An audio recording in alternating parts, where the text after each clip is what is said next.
All right, before we begin, I've been asked by Leslie Wong, the director of our senior center, to make an announcement that there is an open house at the senior center on Tuesday, May 6th, from 4 p.m. to 6:30, and a raising of the flag at 4 o'clock and a blessing of the building by the local churches. Consider attending if you can.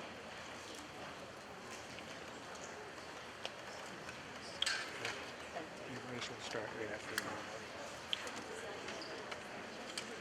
3 minutes.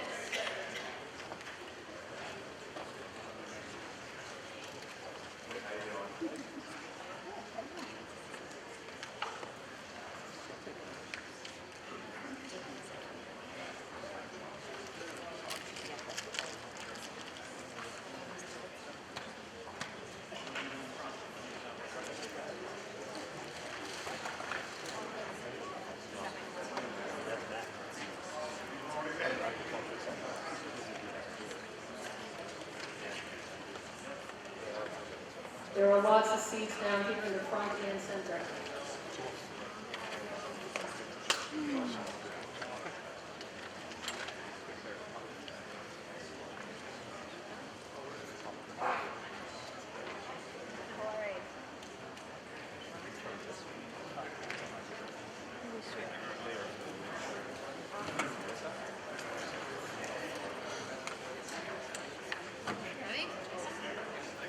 Hey, how's it going?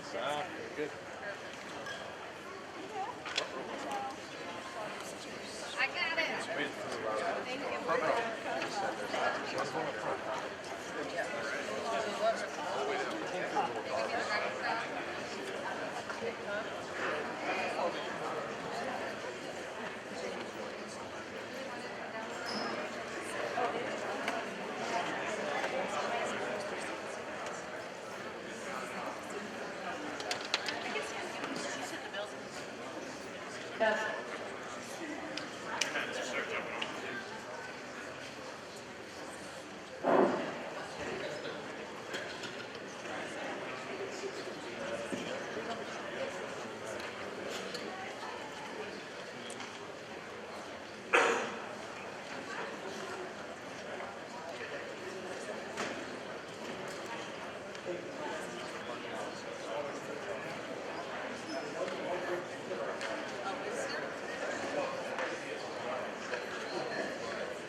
Yes. Did you guys bring jelly shots? It's not a jelly shot. So, I volunteer on Tuesday. All right, the first thing is She comes I have in a table and for a they microphone holder. People hear me? Jelly. All right, great. If folks want to find their seats and quiet down, we will begin. All right, welcome to the 288th Annual Town Meeting for our town of Sturbridge.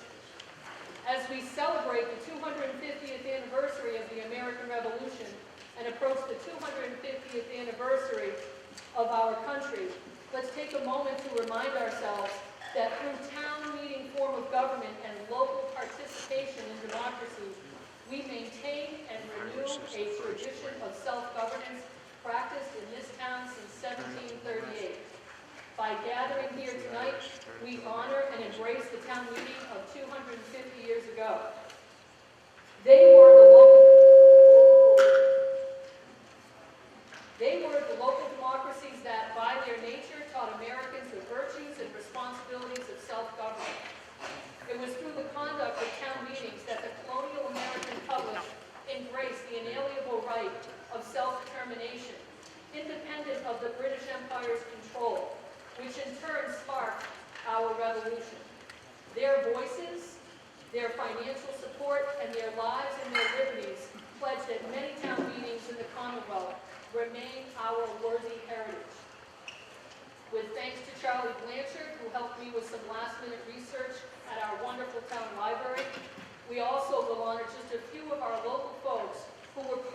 this revolutionary spirit. From the minutes of the town meeting of 1738, there are some names you might recognize. Henry and Daniel Fisk, Joseph Cheney, and David Morse. And then in some later documents from 1775, Captain Timothy Payne, who was the town's delegate to the insurgent Massachusetts Congress, Provisional Congress in Concord.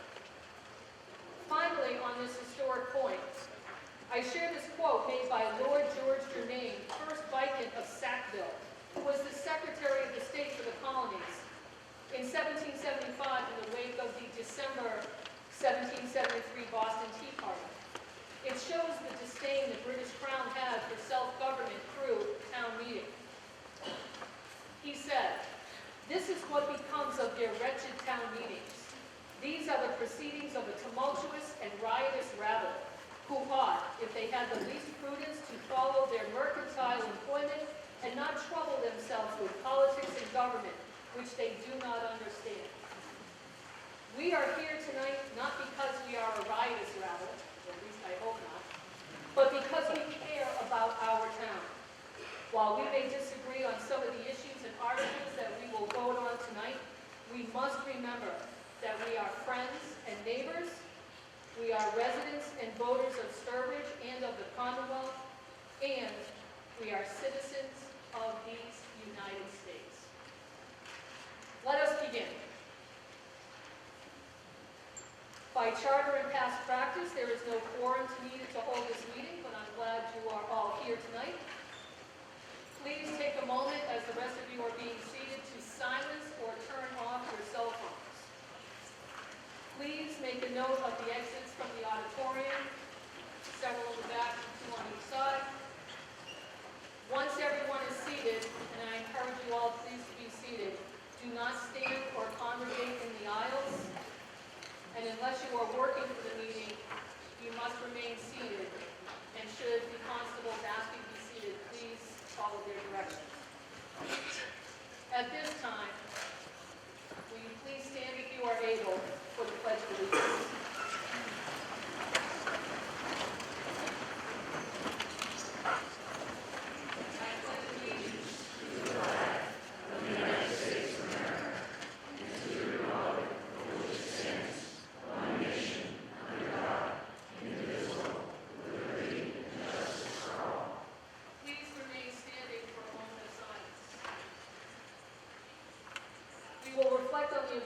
Our military service members, our first responders, and we hope for their safety, the well-being of our sometimes fractured nation, and for members of our community that have passed away since our last annual town meeting.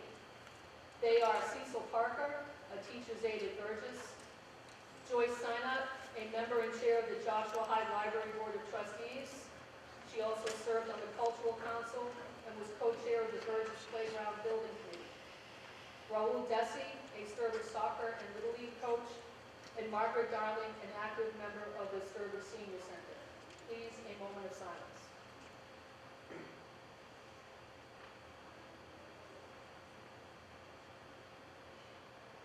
You may be seated.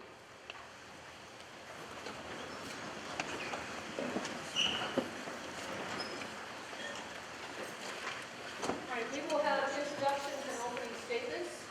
First will be our Finance Committee Chair, Kevin Smith. Thank you, Mr. Moderator. Madam Moderator.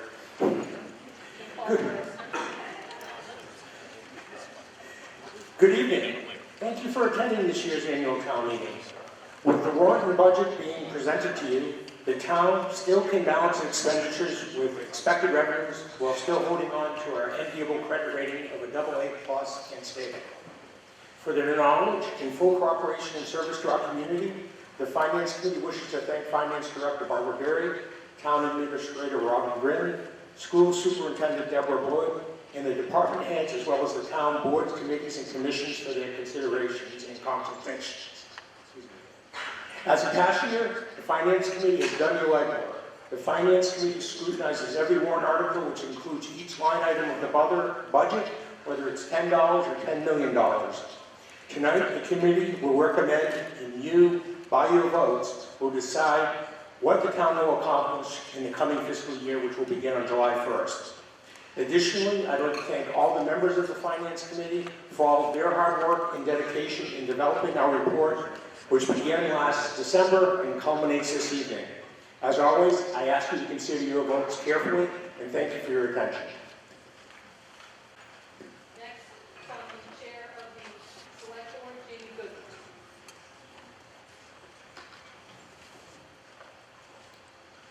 Thank you everyone for being here. Can you hear me? There it is. Thank you everyone for being here tonight. I have little to say other than, as our moderator mentioned, that this is a somewhat fractious time, but I must admit that driving up here on this beautiful spring night, spending with all of you, serving your community, really filled my heart. I also just want to thank Finance Committee for all their hard work.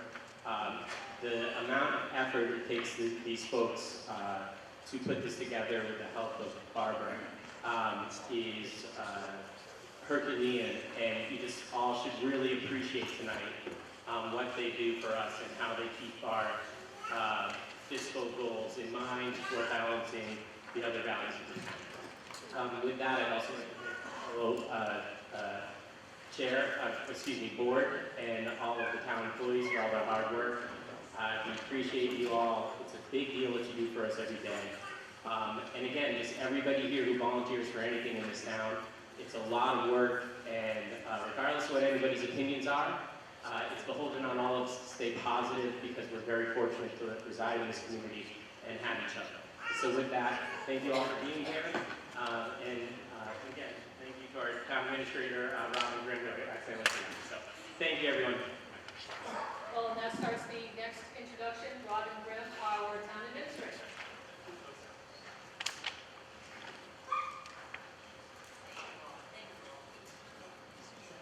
Oh, okay, here we go. Thank you all for being here. I want to thank the Board of Selectmen and the Select Board for their continued support of my efforts. I want to thank my team, a phenomenal team, Barbara Berry leading it on the finance end of things, throughout our whole town, the team and the people who work directly for them, whether it's snow removal, first responders, building and zoning, whatever it is, it impacts the quality of life, and that's what we're here to do. I'm so proud of the team that understands that our job is public service, and that means we do work for you, and we try to always keep that in mind.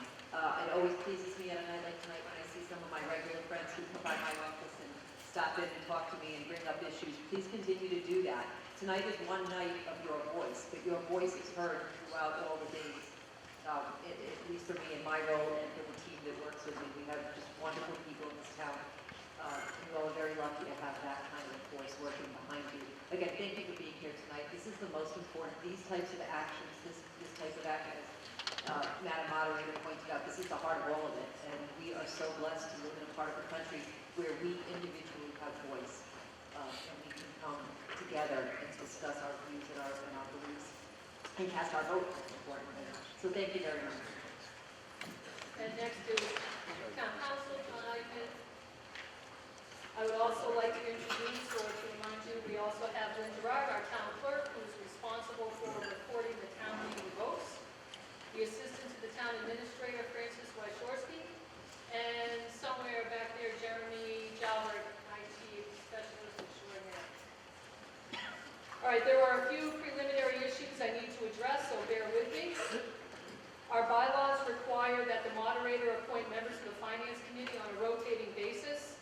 This year, 2 of the 3 members whose terms are up have graciously agreed to continue their service, and I reappoint them to 3-year terms starting July 1st of 2025, and they are Mike McGlone and Larry Morrison.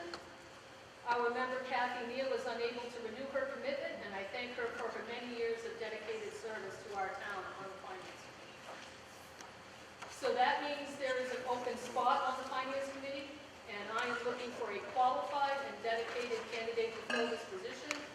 If you are interested in serving on the Finance Committee, please email me a statement of interest and what you believe your qualifications are.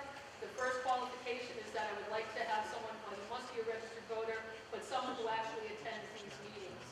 And there is my contact information, moderator@sturbridge.gov. As your moderator, I will provide our town with a fair require our mutual respect and understanding of the rules of the meeting. Non-voters, I hope most of you are already seated over here. Unless you are a caretaker for someone that you need to sit next to, I would prefer that non-voting participants be on this side. Speakers, we are here to address the articles in this warrant as scheduled, and I welcome your statements and your questions on them. However, it's important that you please understand that this is not a general open forum to address your grievances or discuss other matters. We will and must stick to the warrant. I have received a request and will allow an informational presentation in connection with Article 8. That is the bridge. I have advised that group that they are limited to a 10-minute presentation. This limit, however, does not include any time needed for them to answer any follow-up questions. Speakers in general, if you want to address the meeting to ask a question or discuss a motion, you must first be recognized by the moderator. So when it comes time for that, please come up to one of the microphones. Unless you are unable to do that, please then raise your hand and get the attention of one of the people working the meeting, and they will bring a microphone to you. Before speaking, after I recognize you, you must state your name and address. Voting speakers will have 3 minutes to ask their question or to make a statement. Any extension to that time is within the discretion of the moderator. And again, the time limits will not apply to those who will answer questions that the body may ask. Last year, I introduced to you the idea of a traffic light. It's a visual aid so that we can have some idea of how long someone is talking. 3 minutes is a very long time, and yet sometimes it can feel like the person has been talking for 3 hours. This will show you that no, that is not the case. The green light will go on. It will be on for 2.5 minutes, at which time the yellow light will go on, and you will have 30 seconds. And I will ask you, please, when the red light goes on, that you stop. Keep in mind to those speakers, the longer you talk, the more time you have to confuse the issues. The longer you talk, the greater chance you confuse rather than persuade. If you can get your point across in a minute, don't feel any need to use all 3 minutes that you're allotted. I would also ask that you please listen to what has been asked or stated by anybody that may have come before you. Repetitive statements or questions are not helpful. It's the vote that counts, not the number of people that get up and speak for or against a particular article. Although I will try to alternate pro and con as much as I can. At some point, a member of the town meeting will tire of the discussion and move the question. Let me make clear, I will not entertain any motion to move the question until 30 minutes of discussion and debate has passed.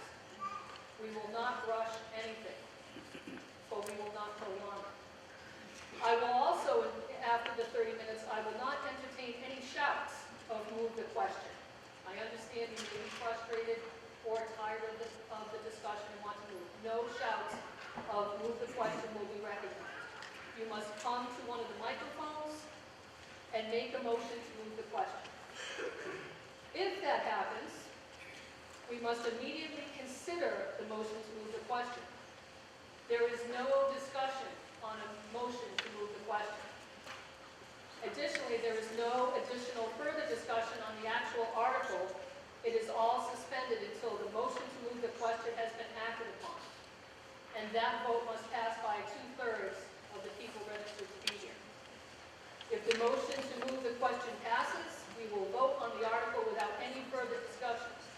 If not, debate and discussion on the article will continue.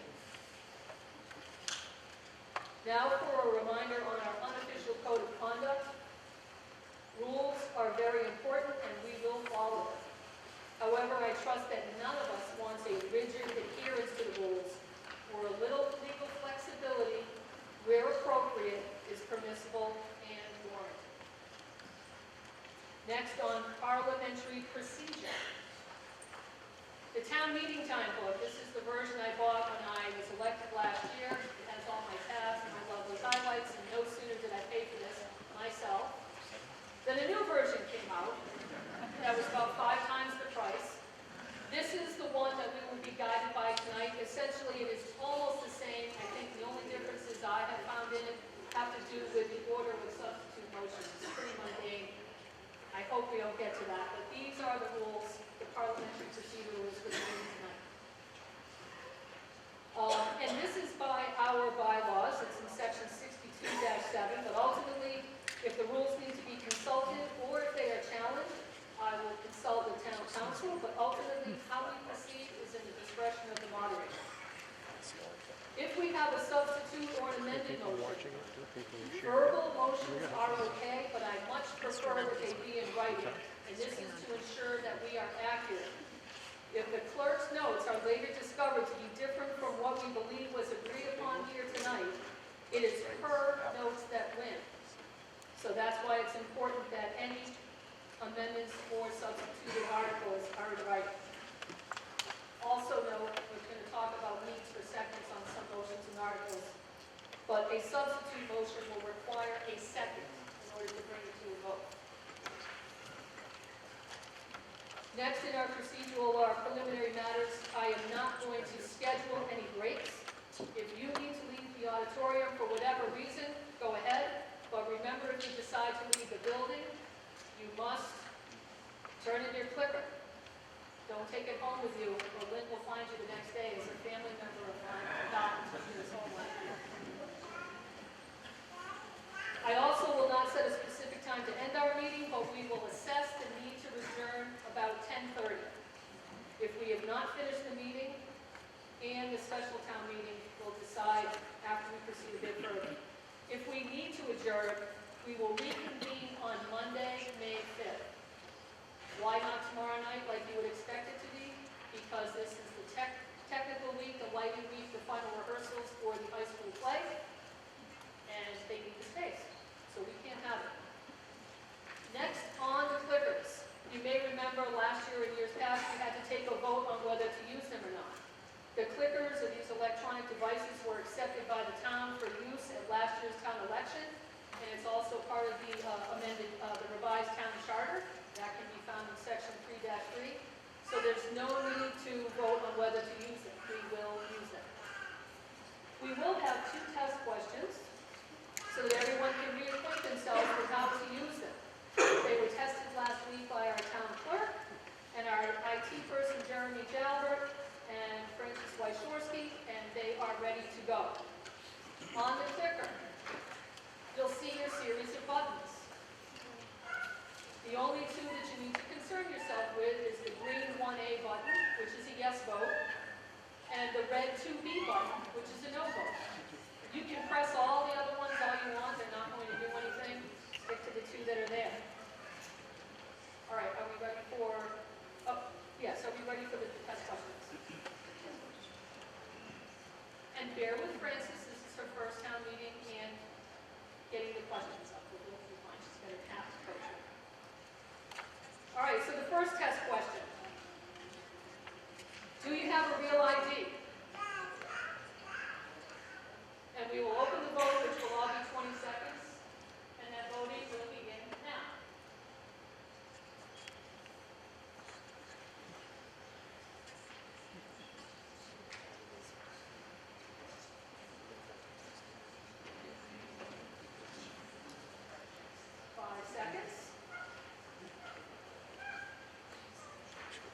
And we will close the vote.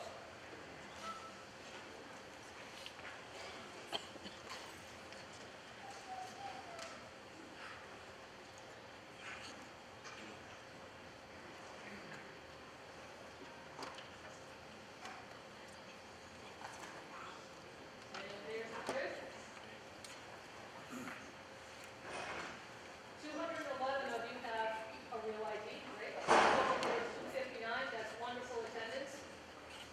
And now we will have one more test question. Have you visited our new senior center? Open the vote.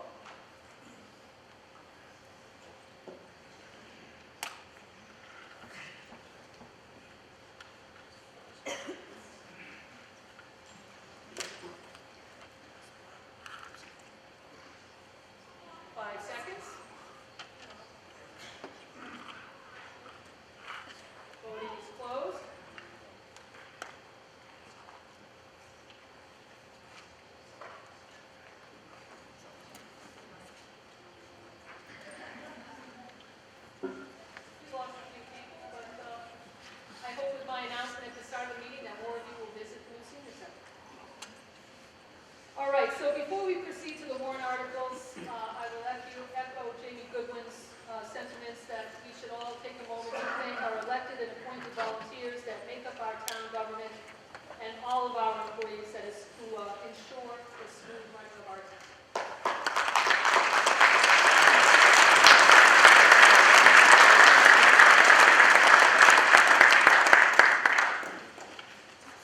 All right, the warrant for tonight, the official town warrant. Earlier today, I reviewed the warrant, and I am satisfied that it was properly prepared, executed, and posted, and contains the return of the constable who posted it, and it has been verified. This is the official town warrant, and I give it into our clerk. All right, Sturbridge past practice is to waive the full and formal reading of the actual articles within the warrant. Meaning we're not going to read through each one. They are comprehensive, and in some cases, they are quite lengthy. The warrant articles were available for advanced review online, along with the Board of Selectmen and the Finance Committee votes that are within this, and the Finance Committee's dialogue box commentary. You can see the votes of the Board of Selectmen and the Finance Committee. There's no need for someone to stand up here or down there and read the entire page. There's no need of it.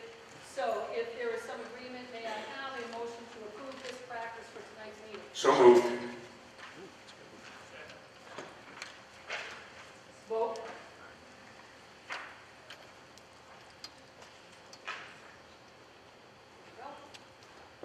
Voting is open.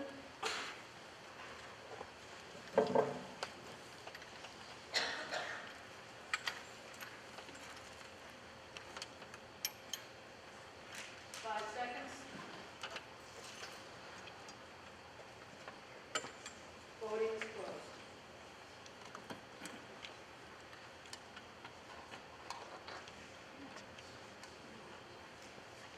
That motion carries. The next need for a motion is past practice waives the need for a second on the Finance Committee recommendations. So moved. As Chairman Smith explained to you, the Finance Committee has done the work, they've studied the budget and the articles, they've gone to the school committee meetings, the recreation committee meetings, they visited with department heads. They've done all the work that all of you can't possibly do. However, as stated a few minutes earlier, any substitute motion or amended motion will require a second, but there is no need for us to do this. May I have a motion? So moved. We'll vote. Who's a smart guy? Voting is open.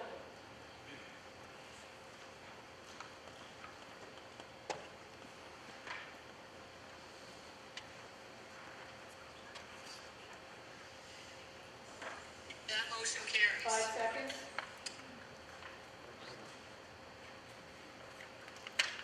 Voting is closed.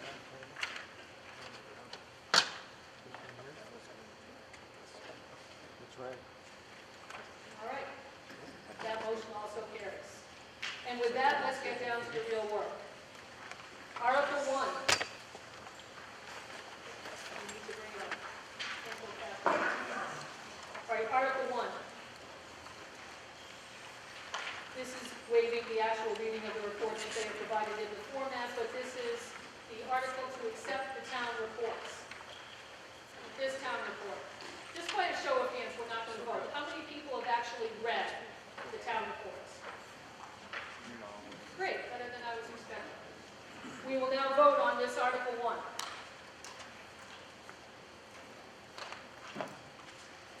Voting is open.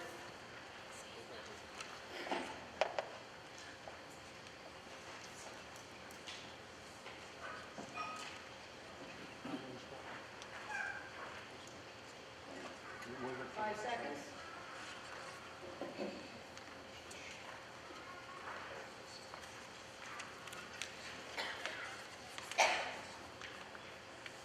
Voting is closed.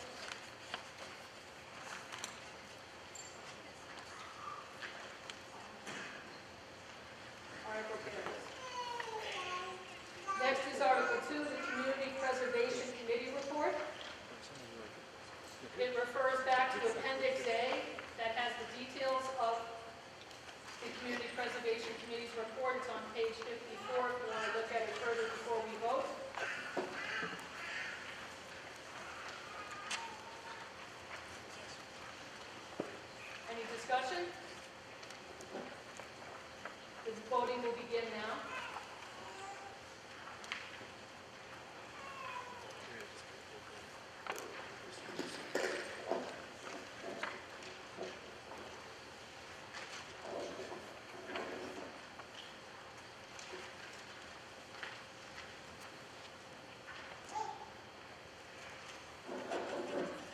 Voting is closed.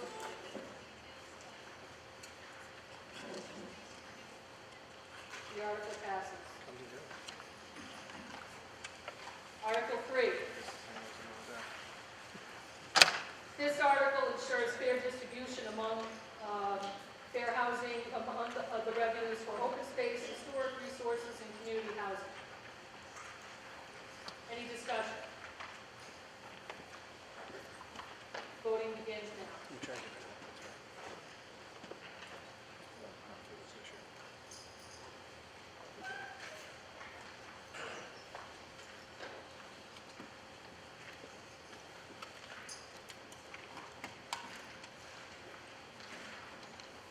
5 seconds.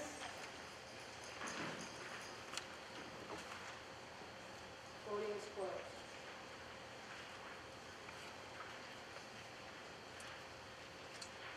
The article passes. Article 4, Community Preservation Administration Funds. These are essentially operating expense funds. Any discussion? Voting begins now.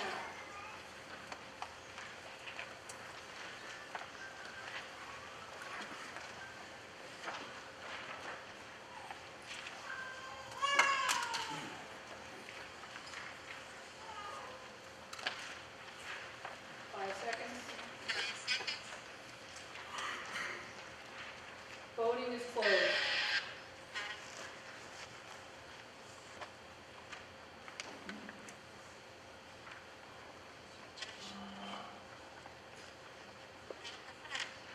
The article passes.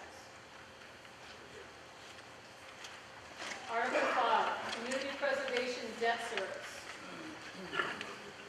This article funds previously approved debt issuances for the acquisition of open space known as the Heinz Farm, Old Sturbridge Village parcels, the renovation of the Town Hall and Center Office Building, and the Recreation Court project and the Senior Center project. This is for previously approved funds. Any discussion? Hearing none, the voting will start now.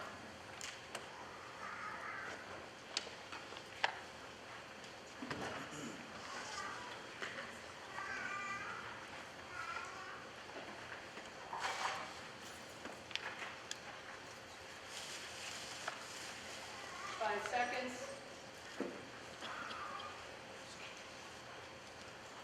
Voting is closed.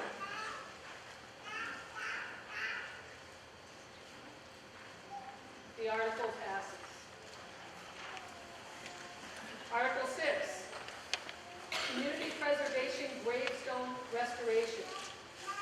This article is to fund the gravestone and monument conservation services for the North Cemetery and the Old Burial Ground.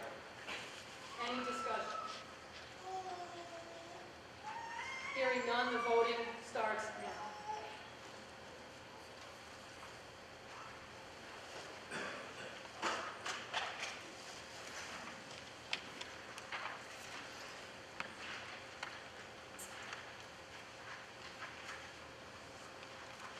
Five seconds. Voting is closed.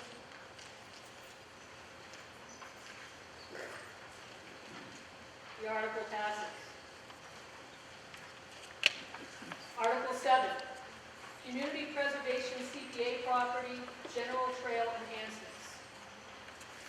This article seeks funds to allow trail improvements on the following trails: Leadline Trail, Long Pond Trail, Heinz Farm Trails, the Cabin Loop, Stafford Turnpike, Fiskill Trail, the Plimpton Forest Trail, and the Riverlands Trail.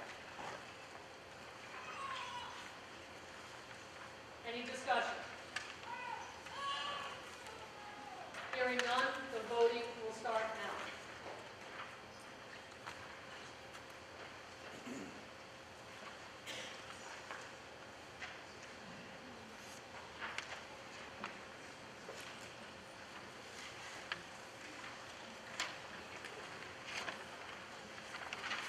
5 seconds. Voting is closed.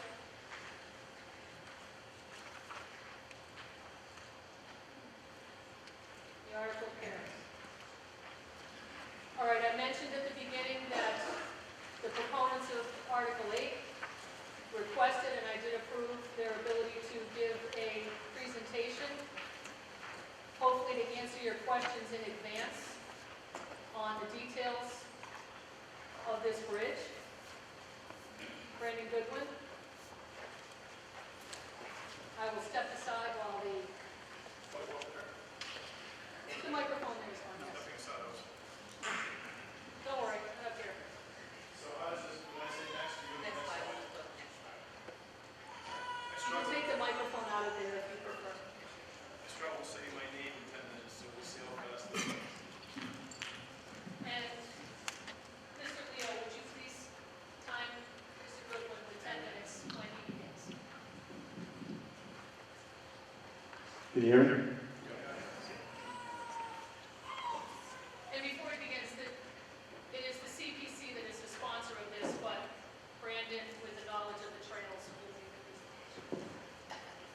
Excellent, thank you, Lee. So, Brandon Goodwin, Chair of the Trails Committee. I will move quickly, so, if I miss something, please ask questions after. This is discussing the 469A Trail and Bridge project. Next slide. Why? So, next slide.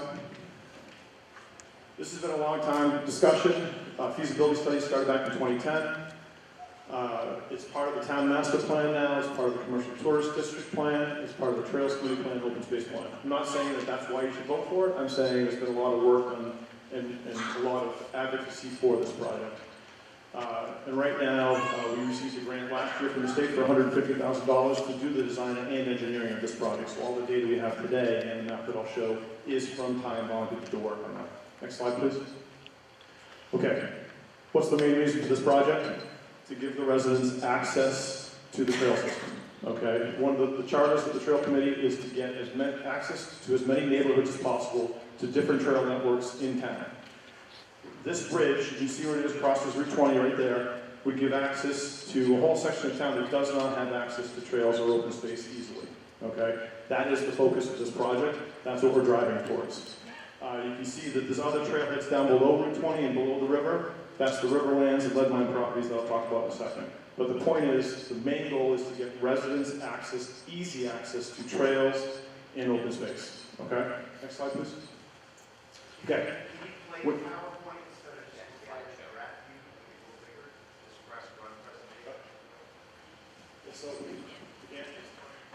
Okay. They can't, sorry, it would be distorted. So, there's two pictures here. One on the left is the Grand Trunk Trail. It connects East Brimfield to Westville. It's about 6 miles long, it's old rail bed. We're building trail along that. It's about half built. Right now you can go from where this bridge would cross almost all the way out to Westville, either on trail or the back village road, okay? If you go west to East Brimfield, there's mountain bike trails in there that you can use to get out that way. So we have plans to get all this trail built, and we are working on it regularly. This is what we call the backbone of our trail system in Sturbridge, okay? On the right side, below the Grand Trunk Trail, you have Leadmine Mountain, you have Hines Farm, and you have the Riverlands. Approximately 21 miles of trail in there that we're trying to get these residents access to. So that's, the big picture of what we're doing. Happy to go, deeper into the questions, but this is where we're at right now. Next slide, please. Okay. The added benefit of this bridge is that when you have people come to town to use our trails, they spend money in town, okay? That is part of the big story. We're not saying that this is going to be big money tomorrow, but this is what we build towards, okay? Vermont, they have a trail system up there for 100 miles, and they say that it brings in about $10 million into the local economy. We're not saying we're going to be like Kingdom Trails, but we're going to get to 50 miles in Sturbridge. People travel for trails. We had an event last year where 150 riders came in, 50% of them came from further than an hour away. If you just tie that to the village, people spend the night, they end up spending $426 between food and hotel bills. So it does bring stuff in. No promises, but that's the vision we have here, okay? Next slide, please. And one thing on that last slide, go back, is we have a lot of multi-use trails. We have hiking, we have single track, we have ADA. ADA is a big part of why we get so many grants, because we're making the trails accessible to everybody. It's an important piece of it. Next slide. Okay, this is the project. On the upper left corner, you'll see the yellow star. That's where the trail begins at the 501 Main Street parking lot. You come down on that, you go onto a boardwalk, then you continue on more trail, then you hit another boardwalk that crosses a canal, and then you hit the green section is the bridge. Okay? That bridge crosses onto the Riverlands Trail System. The vertical pink line, that's the access through the power line that National Grid has given us an easement to do. The reason we can't do this in 2 phases is because it gets very expensive to pull all the timber mats up and all the other things up that when you're going through the wetlands to build this, okay? So it's something that we've been recommended, the best way to do this is going to be do it in one full swoop, okay? On the bottom side, the red, that is the existing trail system on the Riverlands. Once you do the construction, you put the concrete in for the embankments, you're going to have to redo that trail. So that's a big picture of the trail. I'm happy to answer questions after, but that sort of paints the picture of what we're building here. Next slide. This is what the bridge will look like. They just installed one in Brimfield. It's the identical bridge, okay? And you can see, you know, it has to be craned in. Thus, we have to have the equipment to get in there, and then on the right side, that's the finished product. Next slide, please. And this is what the boardwalks look like. So this is what you'd be walking along to get to the trail. Next slide. Next slide. Project costs. Jump in. Go ahead.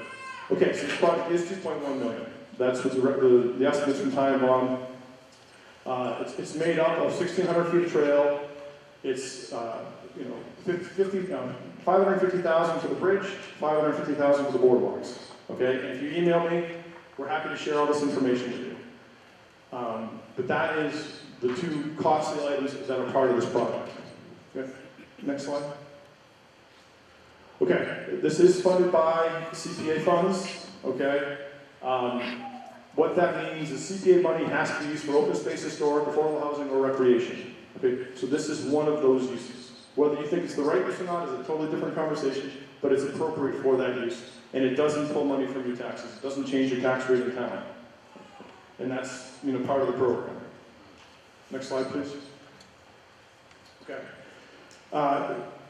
And this is, I think, the last slide. So, how much time? 3 minutes? Oh, gone. You got me moving here. So, in the last 5 years, the Trail Committee has received $955,000 from CPC. With that, these are for the big trail projects we've done in the past 5 years. We received $861,000 of grant money from the state.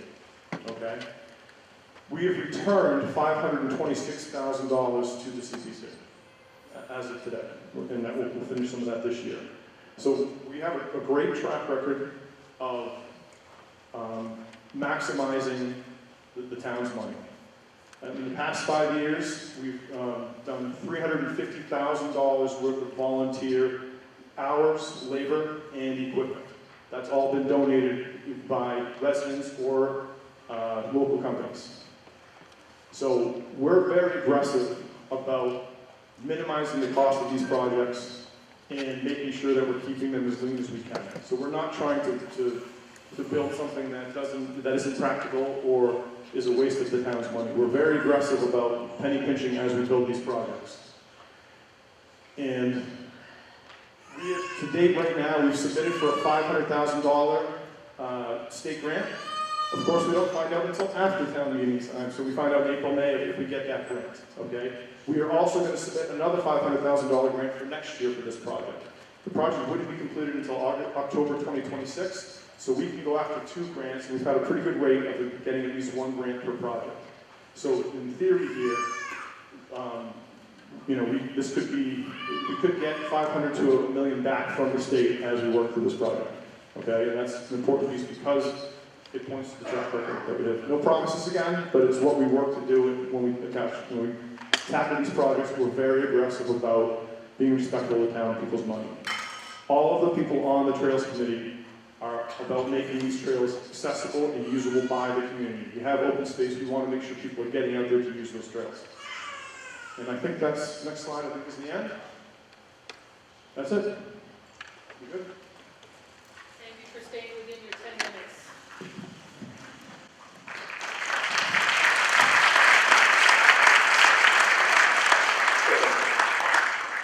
All right, any discussion? Yeah. Yeah, I'm gonna. Microphone, please.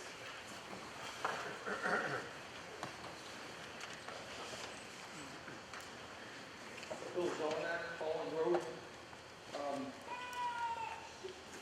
I saw up there that it said this was for to help the community, businesses, and et cetera. I'm not sure that these trails are connected by trails. You have to walk the roads to get to one trail to another trail, correct? So, would it be beneficial to the town and the businesses in town to walk either direction down Main Street and go by these businesses, so people will tend to support those businesses instead of circling them? So this bridge will Mr. Goodman, maybe we can, is it, Jeremy, is there any extra microphone? No, we want you to answer the question, but we need an extra mic.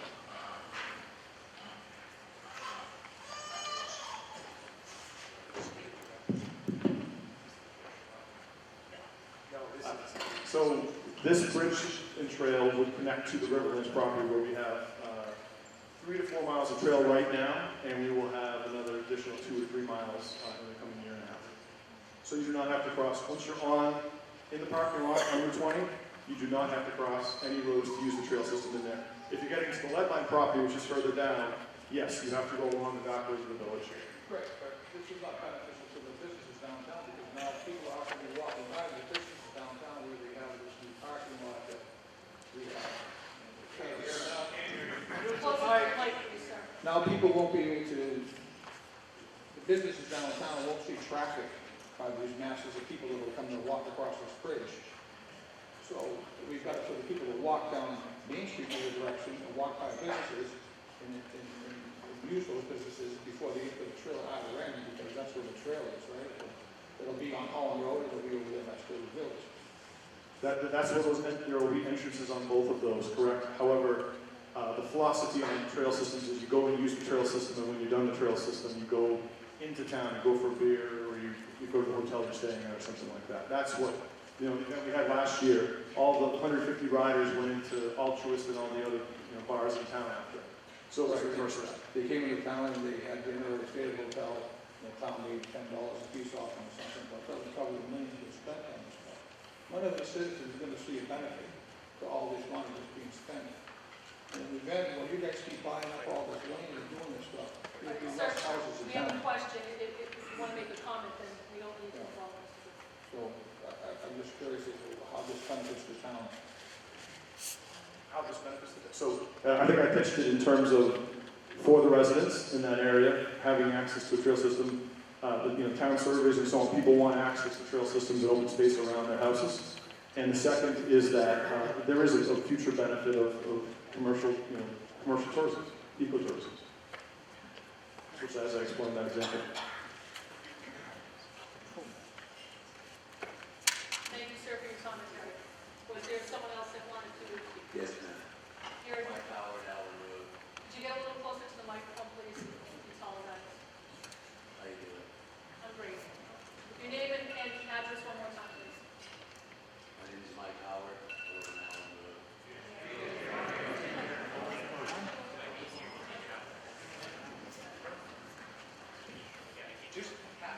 How's that, guys? Everybody here?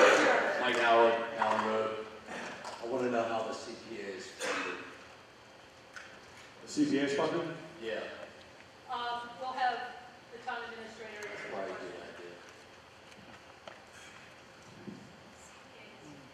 CPA is funded through a surcharge that's on your tax bill. It's a 3% surcharge after the first $100,000 of value.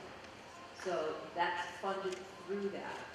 Anything that is, and then the match from the state that comes in, like percentage, Barbara, I think 80% of match that we get from the state. as a CPC community for that 3%, we then get funding from the state. So it's funded through state and the surcharge on your tax. What does need to be made clear is that whatever is spent out of CPA does not impact your tax rate as far as the operating budget or anything else, and that there had been some confusion in that. So the lower tax rate from last year with the increased valuations won't affect the CPA in any way? So the increased valuations are on the total, and it gets adjusted for the mill rate for last year's budget. Our total collection, based on the tax rate, can only go up 2.5% on the total levy. Your surcharge, 3%, is still based on some people's values went up more than others, so some people may have more of an impact than others. But it is based on the general value of your 3%. I understand. So at the end of the day, Yes, you are, but when it is, you are paying the 3%, but it is collected for that purpose, separate from your regular taxes, which are under a different rate. so at the end of the day, we're all really paying for this. Of course, yes. Got it. Thank you. Thank you for your question, sir.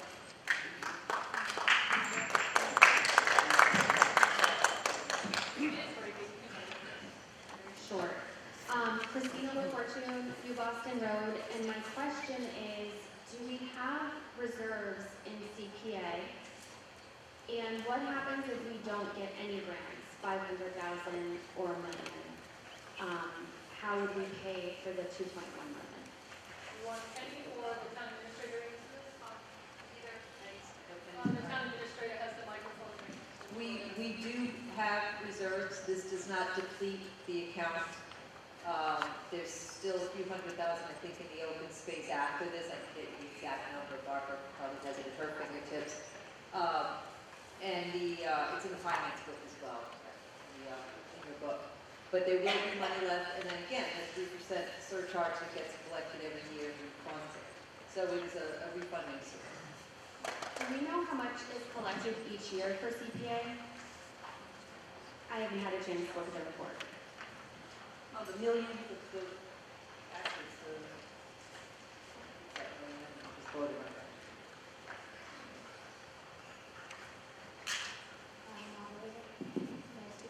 Yes. Barbara Berry, I'm the finance director. So, just a couple of things, and then just more.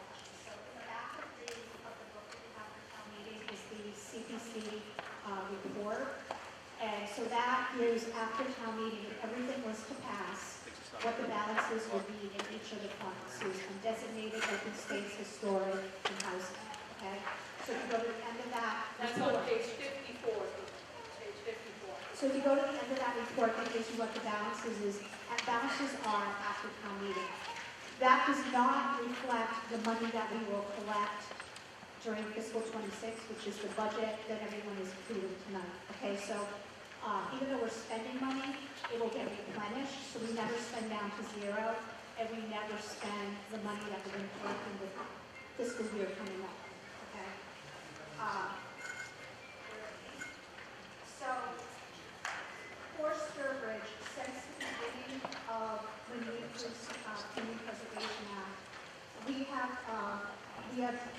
assessed a local surcharge of $9,151,058.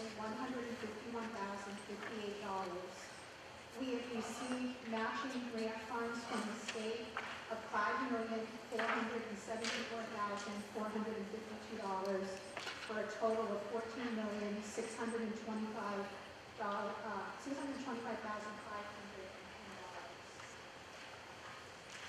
Additionally, for the question regarding the percentage reimbursements from the state, when we first accepted CPA back a lot of years ago, Community Preservation Act. right, Community Preservation Act, the match from the state was 100%. Sturbridge was one of the first communities to accept. We also accepted at a 3% surcharge rate, and so that allowed us to get the maximum return. So for every dollar we were collecting, we were getting $1 back. Over the years, a lot of towns, cities have also approved the Community Preservation Act, And so that percentage has gone down over the years. The money that we get reimbursed comes from fees of the Registry of Deeds. So I did pull some data, and I'm not going to go through all of it, but I will just say this. So in the first 6 years of CPA, we received 100%. It then dropped to 96, and then the next year it dropped to 57. And again, that's indicative of more towns adopting the Community Preservation Act. In fiscal 25, which is the year we're in right now, our match, so the matches are based on the year before, so we received 32% based on what was collected in fiscal 24. So just to give you those numbers, in fiscal 24, which was last fiscal year, we assessed $692,306, and our match at 32% was $221,920. I just would like to clarify one other thing while I'm up here. So the Community Preservation Act, it's not a percentage of your assessed value. So it is your assessed value less $100,000. We have a $100,000 residential exemption. So if the value of your property is $500,000, you take off $100,000 because we have that residential exemption. Then you take that number times whatever the tax rate is in the given year, and you get the tax. And then that 3% is based on your tax, not the assessed value. So I'm not arguing one way or another. It's still, you're paying something, but it's less money based on the correct formula. I want to make sure everybody has the correct formula, because if you do the 3% on the assessed value, it would seem a lot higher than what it is. So I just wanted to clarify that. I think that was every question I have. Thank you. You're welcome. Thank you, Ms. Berry.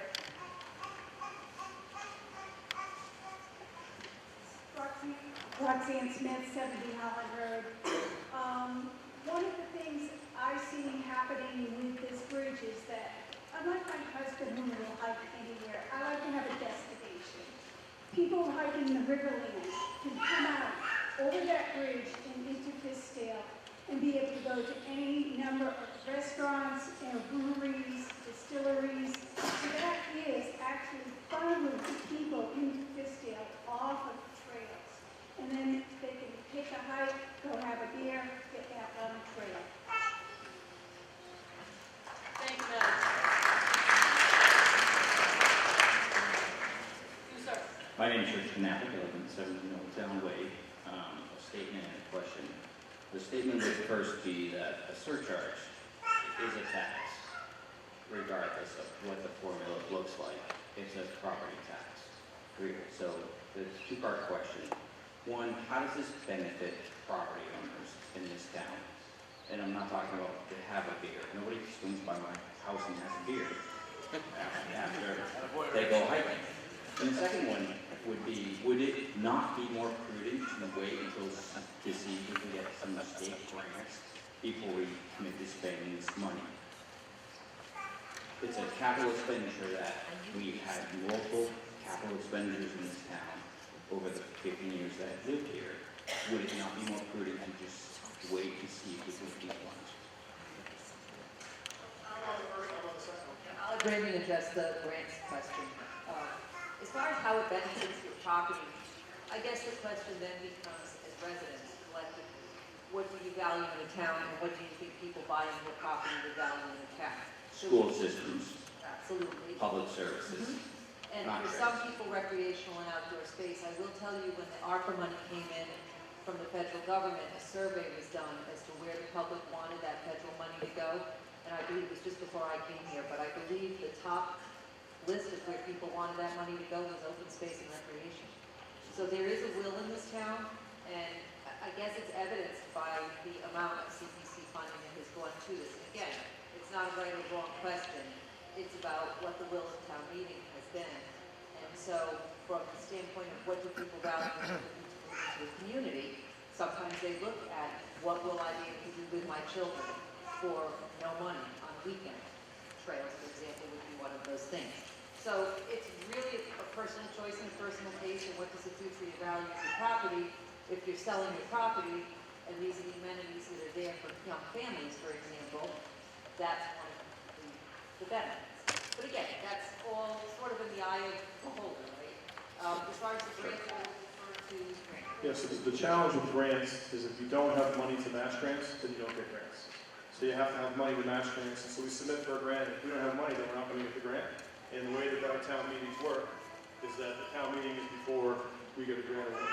So if we don't get money to support this, then we won't get money for a grant. But it sounds like we do have the money. But it sounds like we do have the money. Well, no, we don't have the grant, it's approved. So we have to, We were waiting on we had to submit a $500,000 grant in January, and we find out in April or May. So we can't. but do we have to commit our money first before we? Basically, yes. And so what happens is if you don't get a grant, yes, then the town is on the hook for 2.1. If we get 1 or 2 grants, then it drops by 500 or 4 million, depending on what the grant values are. Okay, thank you. Jay Gormley, 5 Shamble Road. Question, would this bridge be possible without the parking lot on 5 Main Street? Would it be possible? Yes. So I'm just wondering, so that got voted down 2 times out of 3 years. Now we have this parking lot that virtually nobody ever uses. Is this part of the master plan of the trails?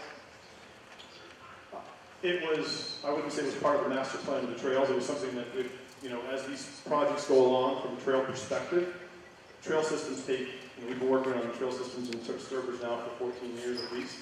So these projects take a long time to come to fruition. So at some point, we'd love to have a bridge that works off of that parking lot. The basic question is, we can add about $2 million to the cost of this that wasn't CPA funds because of this parking lot. That's your statement? Well, we've already paid money for the parking lot, and it wouldn't be able to be built without the parking lot. So our town planner is right behind you. I can tell you half of the funding of the parking lot was through ARPA federal funding. Jean can talk more about the parking lot. So the parking lot was actually, Jean Dubon, town planner, the parking lot was actually envisioned in the commercial tourist district revitalization plan. And that was because we did parking analysis, and we found that the majority of the businesses that are providing the meals tax and hotel motel tax were underparked at certain times of the day. So our goal behind that parking lot was to provide extra parking in the times that it was needed in the evenings. And I have been at the dock at certain times in the evening and found that it's pretty well utilized in the evening. So I think it did work to achieve the goal. I think an added benefit is perhaps people will park there, maybe use the trail, and then stop and have a meal after. So it's 2 totally different things that can work very well together now. Thank you, Allison. So you've had your opportunity to folks to continue on first. Go ahead, sir. Hi, Nate Lane, 22 Old Town Way, Richard's neighbor. Nice to see you. Member of the Trails Committee for the past couple of years, new member of our Conservation Commission, and I also run the mountain bike chapter that does the events here in town. I want to definitely thank the people who have been involved in outdoor recreation in town for the last couple of decades. A lot of hard work goes into this, and it's become really a major part of diversifying our town. Growing up in the area, Ray OSB has been here forever. That drives business, it drives tourism. It's really good to see our town differentiated in the way that we draw people in. I'm responsible for running large-scale annual events, along with 2 group rides every week for about 10 months of the year. Our outdoor recreation continues to grow, and that brings people in. And this, I think, is a very important location, because in this part of town, it's high-density residential. It's a lot of rental properties, and it gives people direct access to our trail systems who might not have it today. I moved back here 3 years ago with young kids, and a big part of that was because projects like this and the vision of outdoor recreation and trails in the town is important. Out of the people who speak today, I might be a little bit of the silent majority. We'll find out in a couple minutes, but I appreciate this project. I appreciate everything else the trail does, and I'm happy to put my own income towards projects like this. Thank you, sir.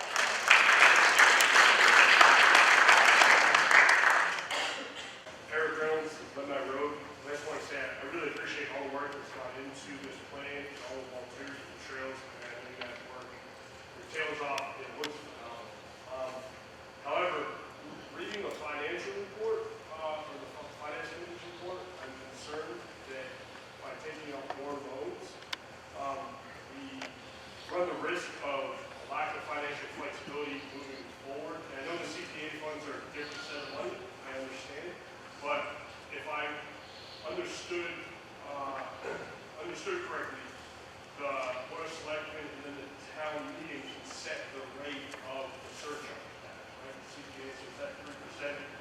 that can get lowered at some point?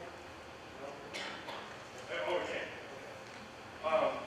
So at some point, that could get lowered from 3% to 1%, and then if we have to, in the future, do a Prop 2.5 on the other side to pay for municipalities, that gives us the financial flexibility to do so.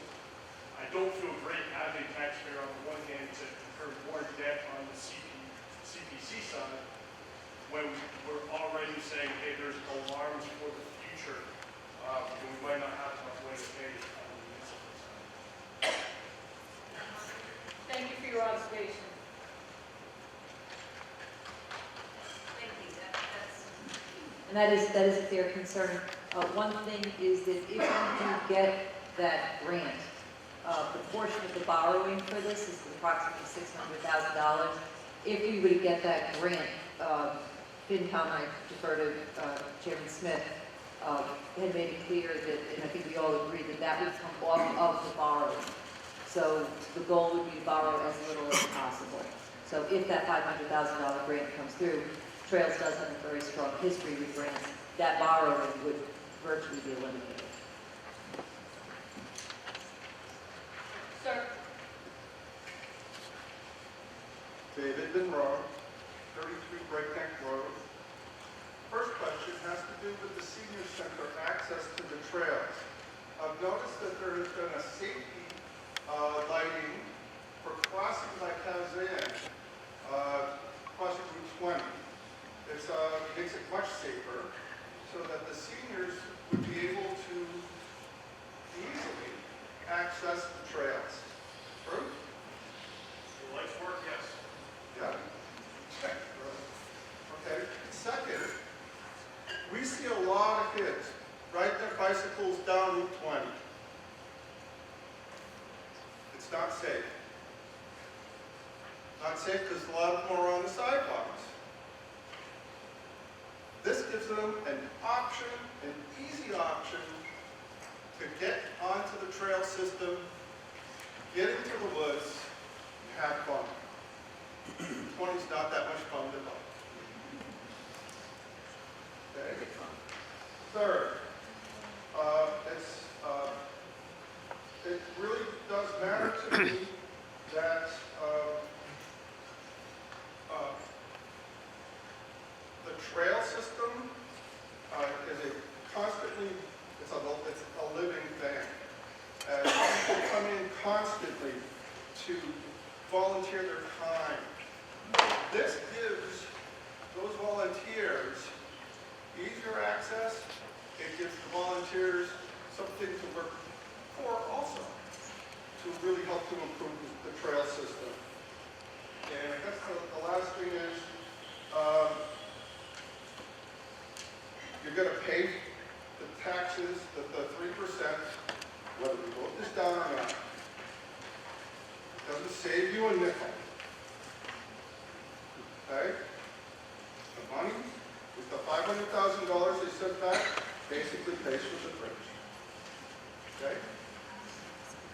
It's win-win. Thank you, sir.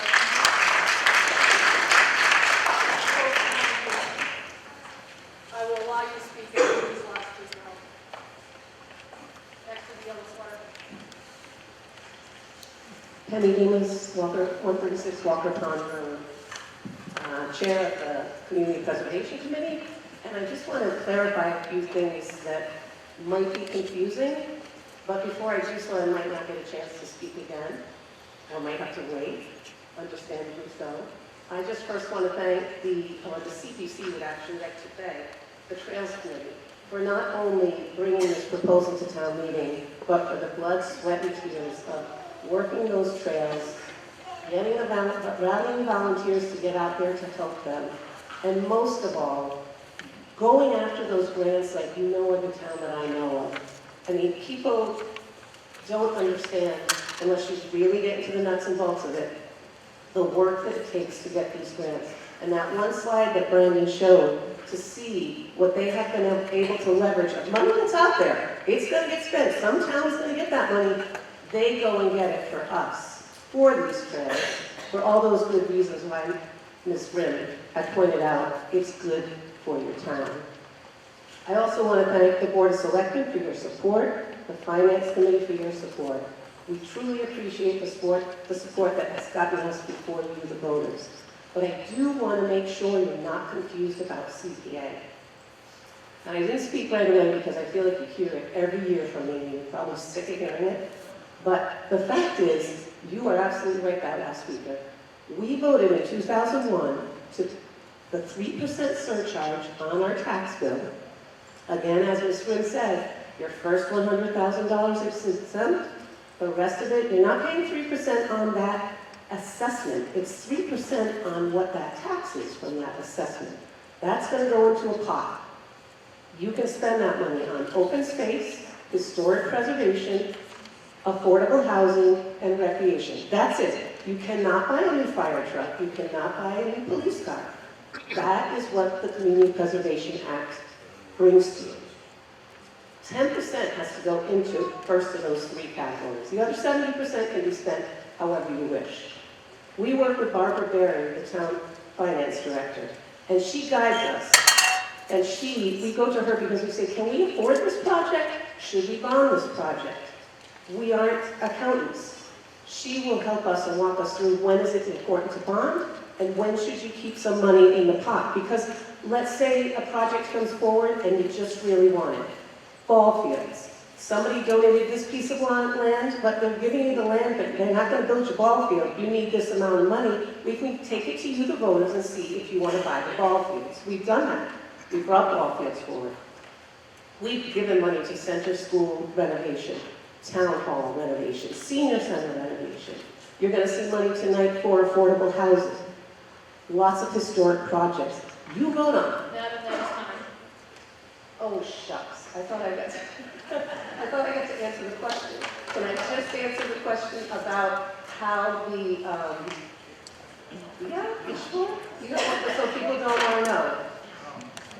Okay, all right.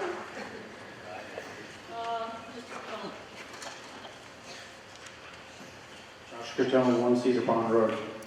A few things. First one is concerns of, we're going off a lot of what ifs on this project. What if we get the money? What if we lose maintenance? Who's going to maintain this bridge? Especially in the wintertime. Is this bridge open in the wintertime? Yes. So who's maintaining? We have a similar bridge called the Calco Bridge in town, and we put 4 screws in it in 20 years. So, you know, it's a concern because now I see it going through a DPW situation. DPW is going to have to maintain this bridge, unless you're going to go out with a snowblower.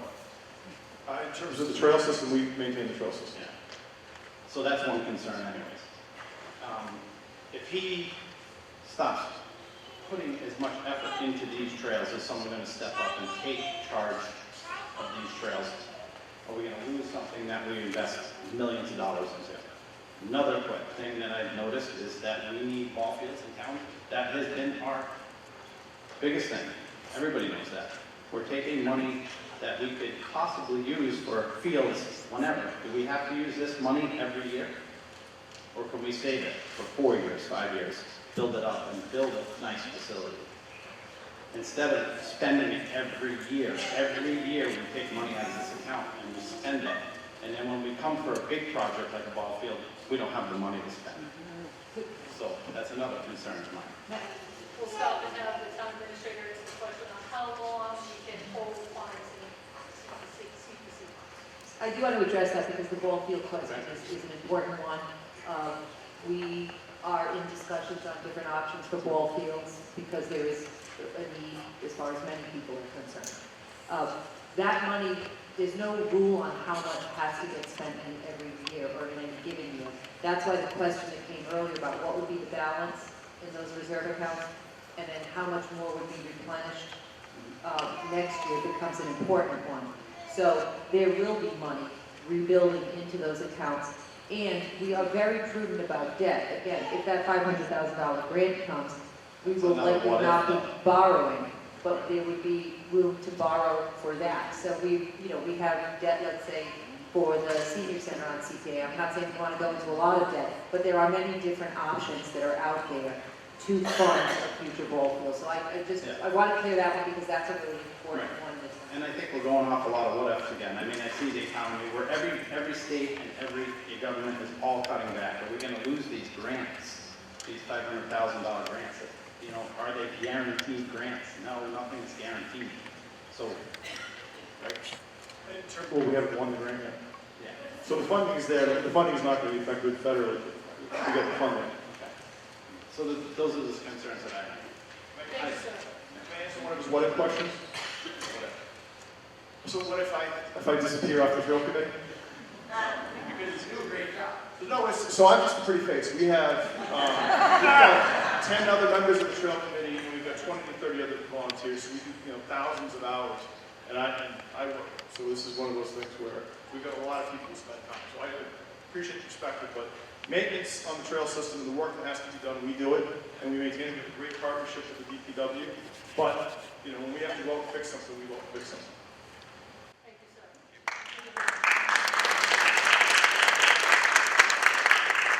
Richard Cuvier, 21 Crescent Way. I'm in favor of this project, so it's just a comment. This is our chance to open up some waterfront in this town.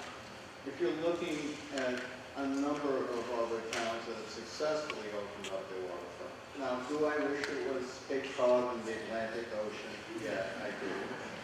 But we'd be paying more. It's the mighty Quinebaug. And the mighty Quinebaug has gone through the town of Putnam back in 1955 and wiped out a significant portion of their town. But look, as some of you have driven through Putnam, look what they've done with their trail system.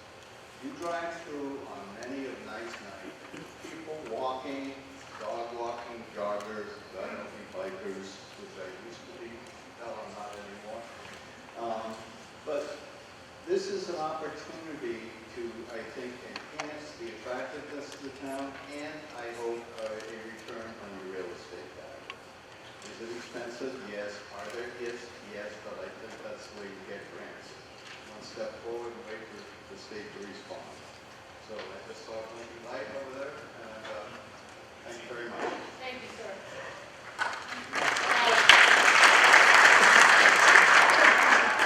Hi there, Taylor Nelson, 174 Lake Road. It's really great to see a master plan for trails and to see the trails being extended and inviting people into town. But my question would be, do we have a master plan for public safety? Are there any concerns about public safety staffing, bringing these people into town, bringing these events into town, opening up our trail systems, talking about dropping our kids off to ride their bikes back there? Because I do remember that both the police department and the fire department both requested public safety staffing surveys twice, I believe, and they've been turned down. So I'm wondering, how does this play into that, and if it opens us any need for additional public safety? And also, is there no way to soft commit to these types of articles where you bring it to us and we say, we will approve this project if we receive the grant? So we could say, is there any way for that to happen in the future when we do these large projects and the grants haven't come in yet, where we could vote yes or no depending on whether or not we get those grants that we are expecting? So it's kind of a two-part question. That has a question I would refer to attorneys, finance committee, moderator, and all the people who know those rules. I will answer your question on public safety is an important one. As far as special events, public safety, we use betterment funds for a good portion of that outside of our regular overtime. If you look at the betterment account that you'll vote on later, you'll see special events overtime.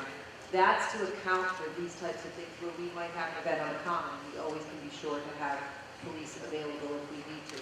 Betterment is funded through your meals tax return, the state meals tax return, so that's funded through that source. As far as staffing for police and fire, CPC can't pay for those. It's not funded through that. But if we're extending our trail system, that's right, so that we're prepared for more people coming into town, because they might not just be special events. You're saying that we're going to get 50 people parking in our parking lots every Friday, Saturday, Sunday. There are going to be more people coming into restaurants. Is that? So realistically, in the summer, we are no longer a small town. Through the winter, we are a small town. We try to staff accordingly, and that's a delicate balance financially. I will say we've added 3 firefighters in the 3 years since I've been here. I think we added 1 police position, 2 police positions since I've been here. So there is a commitment as the budget allows, but again, budgets are tight and it is a delicate balance. Does this town get very busy during Brimfield Fair time? Certainly. Do we anticipate and hope that we will have more bustling activity? Yes. So there is a burden on the town. Do I wish if we had all the money in the world that I could increase staffing a little bit more? Sure. But we have to do that responsibly and through the budget. But I understand that these funds can't be used for that. Right. That's when we should vote. But again, on the other end, yes, we try to do that responsibly. But we have expanded those departments in the past few years, understanding that this is a bustling town for a good part of the year. So it's sort of a tale of two towns. And are we not able to approve? I would have to refer to town council. I'm not a lawyer, but that is not my expertise. But I do not think we can do a conditional article involving. So that, John Eichman, Town Council, so you cannot condition an appropriation, but you can condition and vote the spending of the money that you actually appropriate. So it is in that sense possible to say we are appropriating X amount of money for this project, provided that the money may not be spent unless a grant is obtained for. Okay, so if you don't get the grant, then the project just gets stalled and it just doesn't happen? At least whatever part of that appropriation is conditioned, yes. And is there like how much can you overspend over the 2.1? Like what's the cap? If the price goes higher than that, we don't have to come back and vote for it? Yeah, no, the appropriation is a set number. You can't increase that unless you come back to town meeting. Thank you.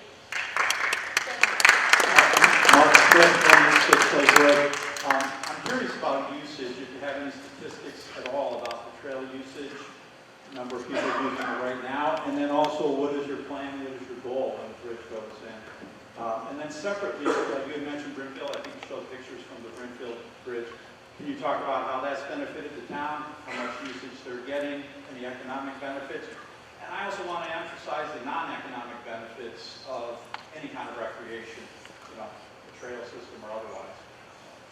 So we've had 63,900 trail users last year. So, and that's up 600 from the year before. We had a spike close to 100,000 during COVID. We estimate that it's probably another 10,000 to 15,000 people on the trails that aren't being tracked. So we have a good turnout of unique visitors each year using our properties. How do you track that? We have counters at each of the gates that people typically walk through. And so, because that's part of the whole process of getting grants. If you can't say who's on your properties, they're not going to give you money to fix those trails because you don't have any data. So it's part of the game.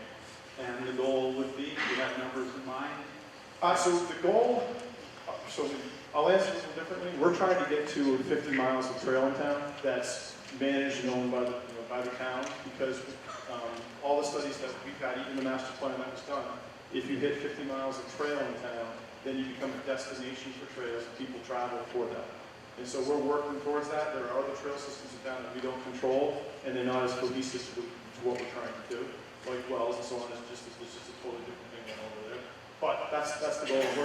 We're working towards that, and that plan should work out. And then how about Brimfield? I can't speak to Brimfield numbers. I mean, I've ridden that trail, and I will say that actually having that bridge in place has opened up rides from coming from this side, going into Brimfield, going down into Holland, and a number of rides that I've enjoyed. But in terms of what they're saying in terms of economic benefits to that, it's not really in downtown Brimfield. It's a totally different location. Whereas this would be right in the center of our downtown and give people in that area access. Thank you. Jeff Burdick, 22 Birch Street. Just a couple of thoughts and comments. First of all, I'm a huge CPA advocate. An average homeowner in Sturbridge only pays $193 a year to support the CPA projects. We've been fortunate that we've got $5.5 million supported to us by the state in matching funds. However, I think it's also important to note where we put our emphasis when it comes to open space and the CPA money. Even though we've had $14.1 million, open space has been one of the largest recipients of that. They've received $3.2 million, or 38% of that money. $4.1 million has gone to historic preservation. Now also an additional $1.78 million to the senior project. So that will be continued to be financed for up to 20 years. Of all the money that's been received by CPC, only $589,000 or 7% has gone to housing, and the lowest category is $556,000 or 6.5% to recreation. While I'm a huge CPA advocate, a trail supporter, a volunteer, and user, I think it's really important we start to think about how we're spending recreation money in the city of Sturbridge. While I'm very grateful to all of those who helped with our trails, I think it's important to note that Article 8 is asking us for $2.1 million for this bridge. We have spent $500,000 in debt service alone towards CPA. I would recommend that with the economic situation that it is today, we should A, pay off our existing debt first, including the senior debt of $1.78 million, before we entertain new projects. In addition, I think it's important that those of us that have families in the community think about, do we have the appropriate recreational facilities for our kids and grandkids? And the answer to that is absolutely no. We now have great trails, check. We now have a phenomenal senior center, probably one of the best in the state, check. Now it's time that we turn our attention, our money, and our resources to getting the recreational fields that our kids deserve. Those of us that are older in the community, I think it's time for us to unite our voices with the younger families and help support that initiative.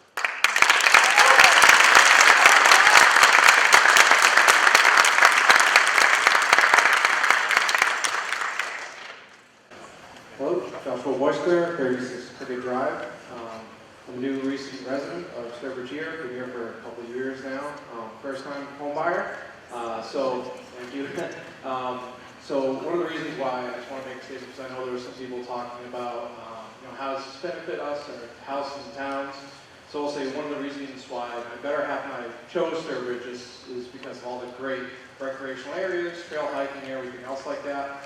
We could have perhaps gotten more affordable houses in one different surrounding town, but we were happy to pay extra premium because of all that excellent trail access. Just one of the many reasons, like the school system and such.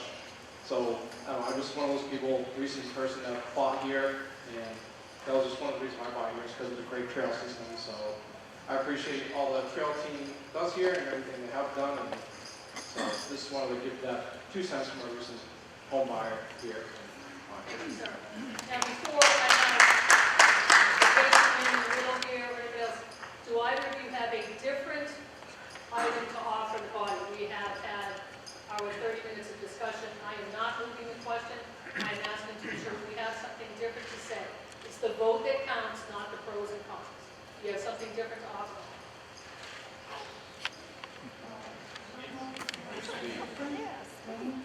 So I assume that your answer is yes.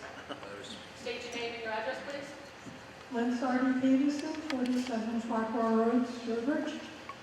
Brandon did not tell you about the acorns, and maybe he might want to speak a little bit about the beautiful ceramic acorns that the Trail Commission has commissioned to hide along the trails.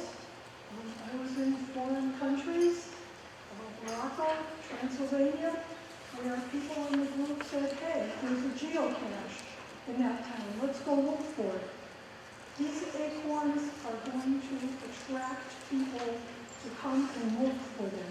So this is not just about open space and trails, because those people need an access to get into town, where they're going to have lunch, they're going to buy ice cream, they're going to have dinner, maybe go to the shops, and maybe say, hey, you can find the acorns, but boy, that was a really nice restaurant we had dinner at. And you know, I really like that little crystal shop, so let's come back. And I think this is a big advantage for the business tourist aspect of town.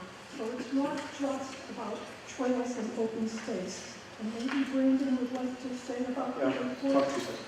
So, what Lynn's talking about is on Block Island, they hide the glass stairs. If you've ever been to Block Island, it's a big deal down there. It's on the Rhode Island main page website for tourism. people travel to Block Island to look for glass skiers. We have a local artist who is actually making large acorns for us now. We have a couple individuals who are running a project called the Longevity Project. And this July, they're going to hide a number of these large glaze. They're actually quite beautiful acorns made out of clay. They can sit out all year round. They'll be numbered, they'll be marked just like they do on Block Island in concept. And people will come to Sturbridge to find those. And that's another project that we have ongoing to drive people to the system, to drive other uses of our trail systems. Thank you, Mr. Goodman. That goes over the 10 minutes. Sir, do you have anything new to offer? I will allow you 1 minute since you have your opportunity for that.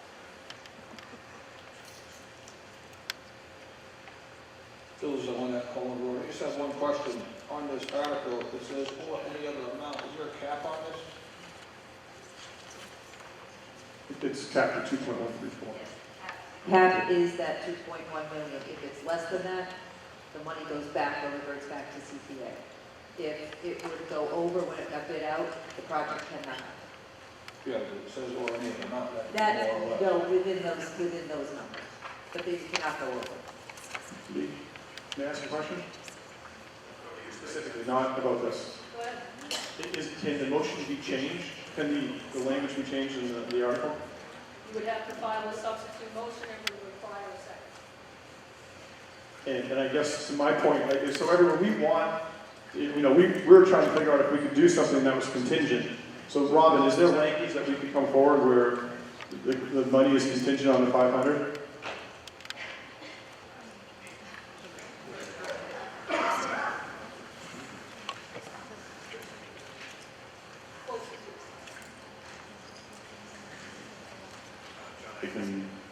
John Eichman, Town Council again. So that language is in there essentially to allow a spectrum of action in front of town meeting. But if this is voted to appropriate $2,134,000, that is the exact amount that will be appropriated. It will not be expanded after town meeting. No, I was asking if I was. Oh, sorry. I was adapting that.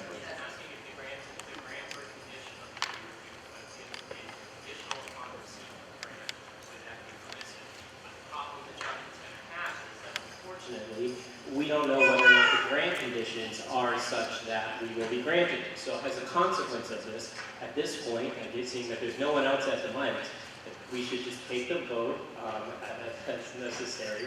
And I would urge you to invest in the community and invest in Fiskdale. If any of the business owners or residents of that part of town deserve this point of investment, and it is yes, there's a lot of ifs and buts and what could happen, what could not happen. But here's what we do know, that we are, relative to our aggregate spending over a 20-year period, this is relatively de minimis. It improves the quality of life in the community and, in fact, allows for a return on investment, unlike many of our other recreations. Thank you. Is that a motion to move the question, or is that? So moved. We have a motion to move the question. We will vote on moving the question. We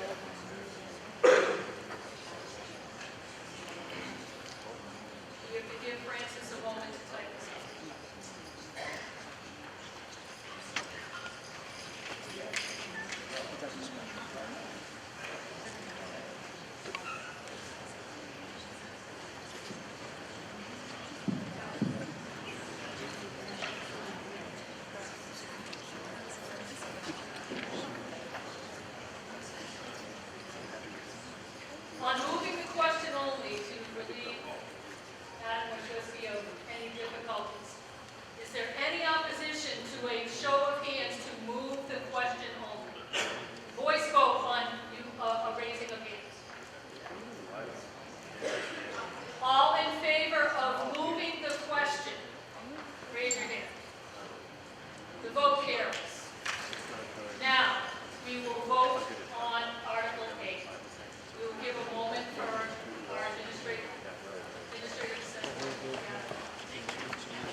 5 seconds. Voting is closed. If you're departing the auditorium, please keep your voices down.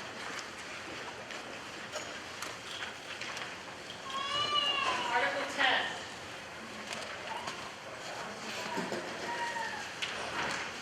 Article 10. Also using CPC funds to be used to continue the survey work of areas and resources identified in our historic preservation plan.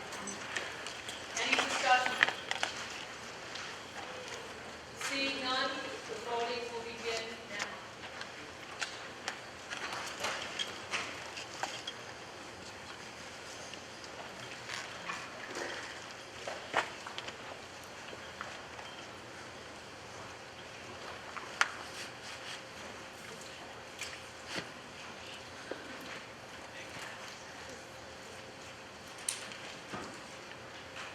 Voting is closed.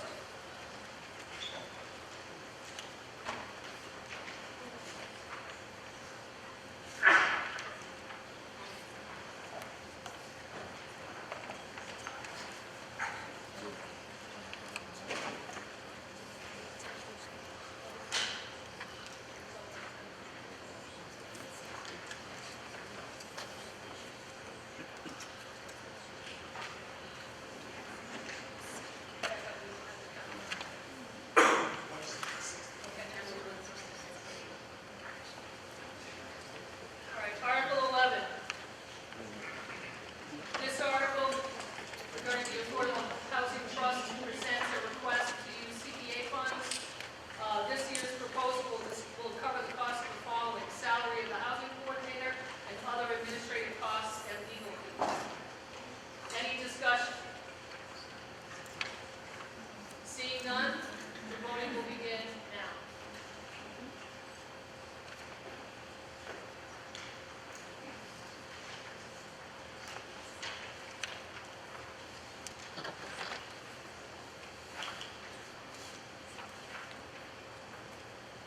Five seconds.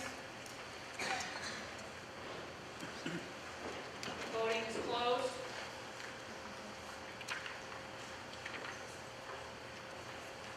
The article carries. Article 12. This article seeks funds to continue the Grand Trunk Trail as envisioned in the master plans related to the town trails enhancements and other improvements. Any discussion? Seeing none, the voting will begin now.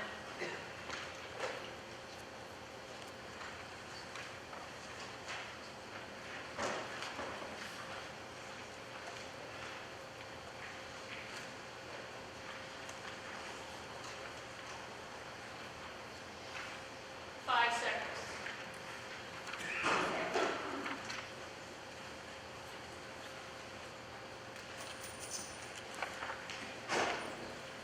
The article carries. Article 13. This proposal offers the opportunity to preserve the historic gravestones of the Revolutionary War veterans as the cemetery next to the center office building. Is there any discussion?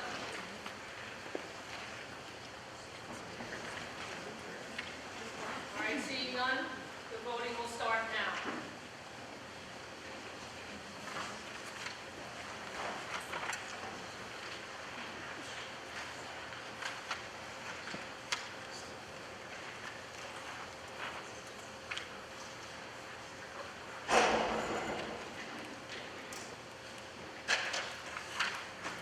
Voting is closed.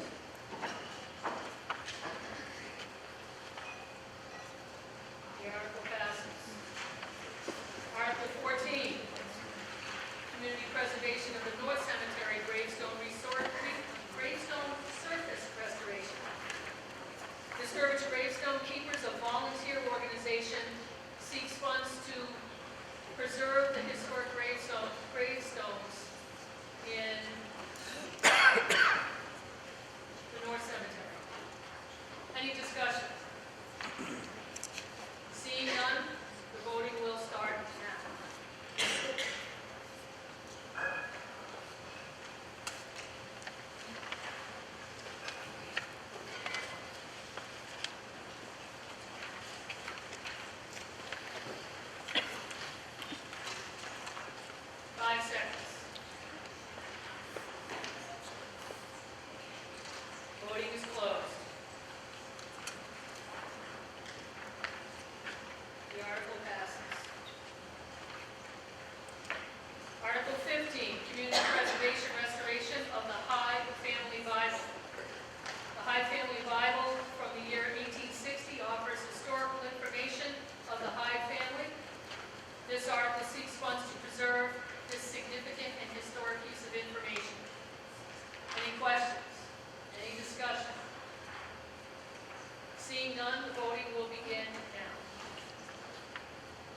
then go back and address your holds.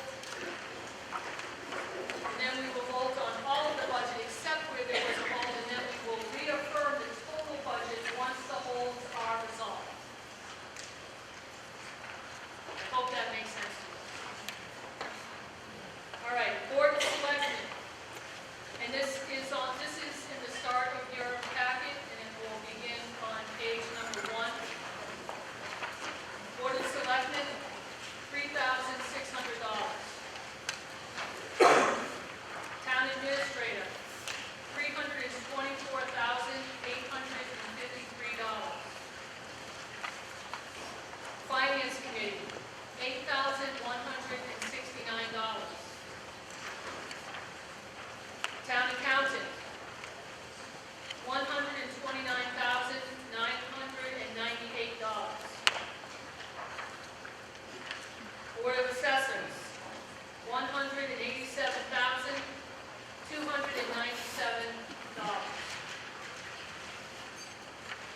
Finance Director, $395,184. Town Council, $70,000. Information Technology, $409,225. Town Clerk, $154,691. Elections and Registration, $17,415.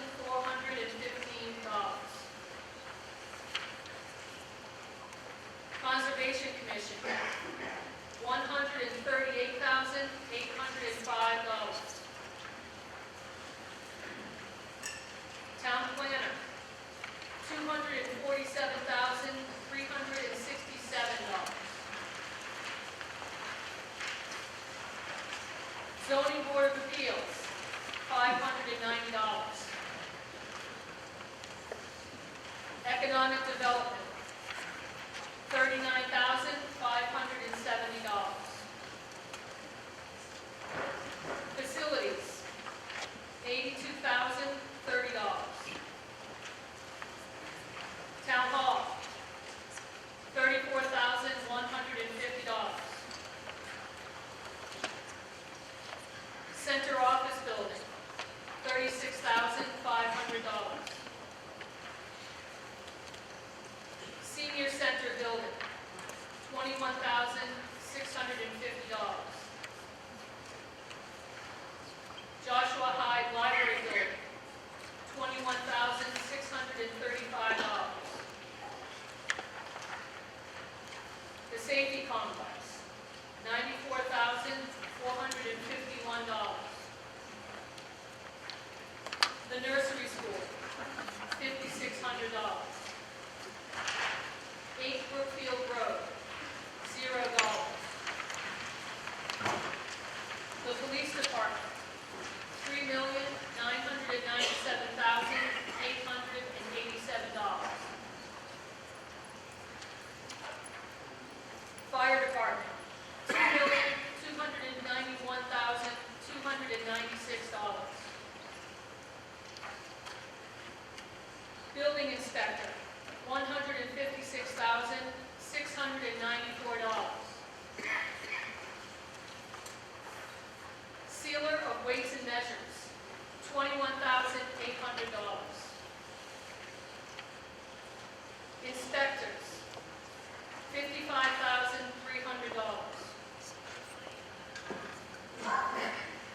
Tree Warden, $39,901.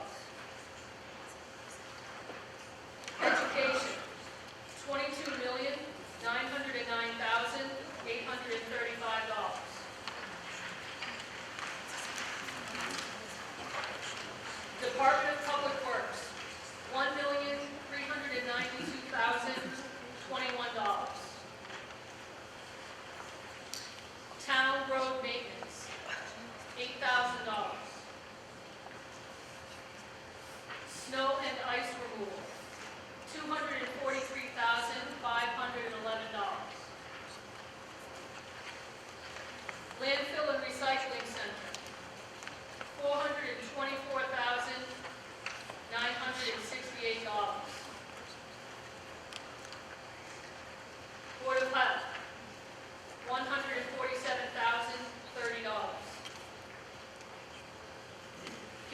Health, $5,000.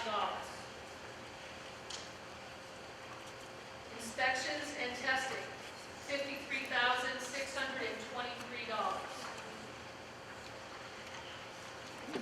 Council on Aging, $172,278. Veteran Services, $79,422.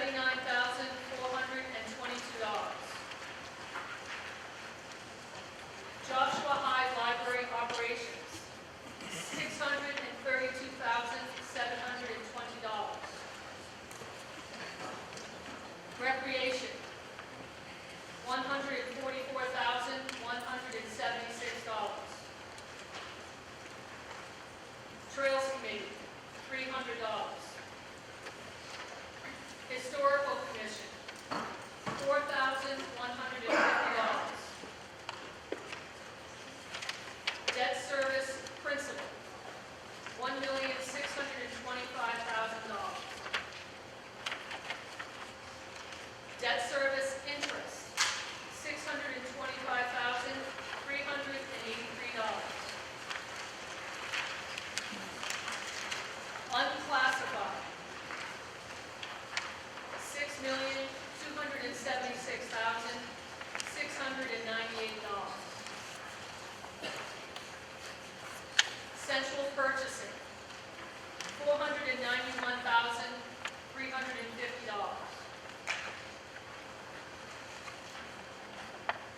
For a grand total of $44,221,123.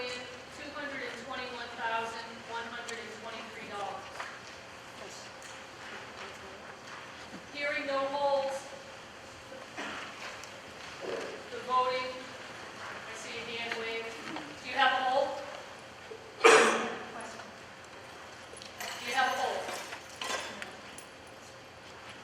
I have a question. Name and address, please, and come up to the microphone.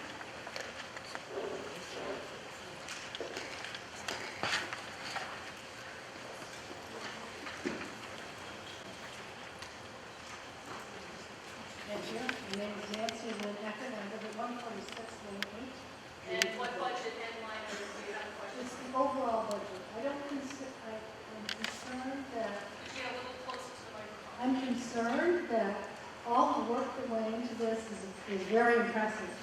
But we have no idea what the revenue side of this is. And what is the reason we don't have an information on revenue to the town? Dr. Brown?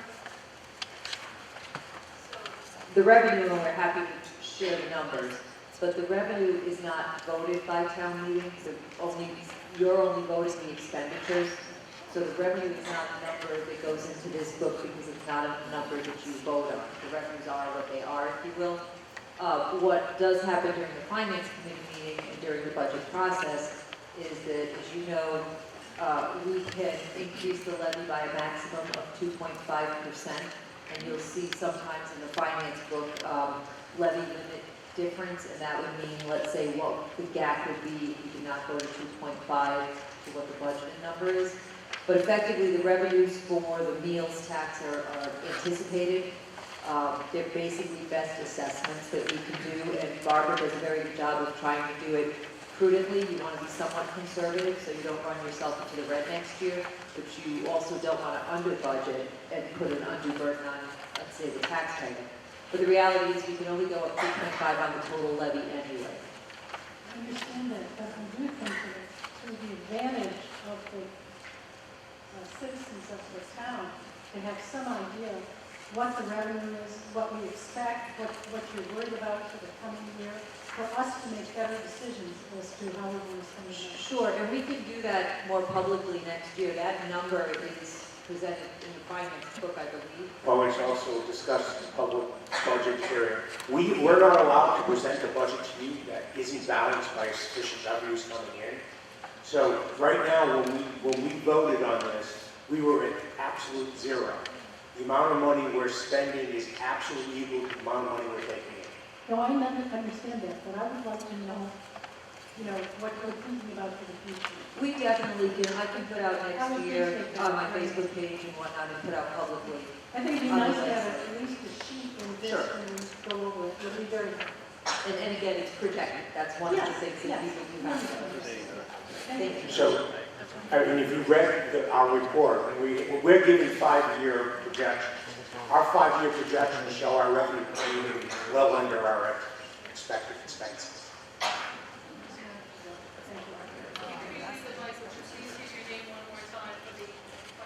Lynn Eckert, 14698.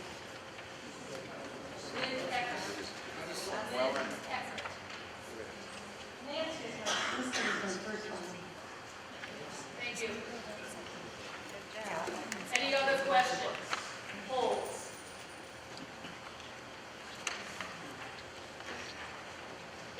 Seeing no others, the voting will begin now.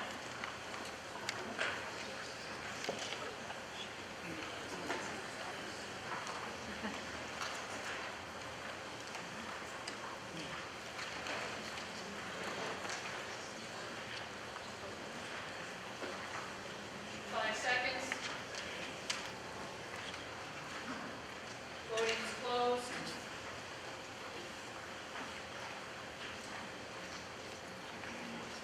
And the budget passes.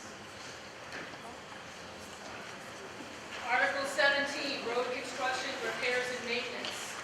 This article funds the road repairs and maintenance. Any discussion? Any questions? Voting begins now.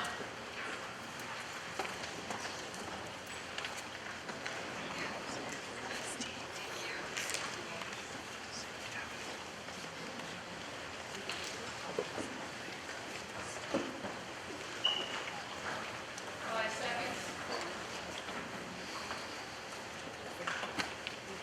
Voting is closed. Again, those of you that are leaving, please leave your clickers behind and please try to keep your voices down. Thank you. The article passes. Article 18, Public Access Department. This request funds the operations of the town's cable access service for public education and government purposes. These are paid for through assessment on your cable bill. Any questions? Any discussion? Seeing none, the voting will begin now.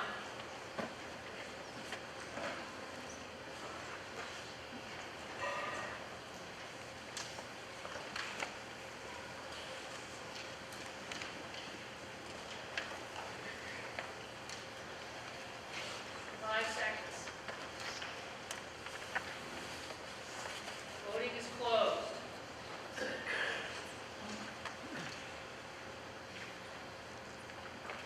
The article passes. Article 19, Sturgis Tourist Association. The town has a 6% hotel motel tax. Most of it goes to the general fund and the balance to the Betterment Committee and the Tourism Association efforts. Any questions? Seeing none, the voting will begin now.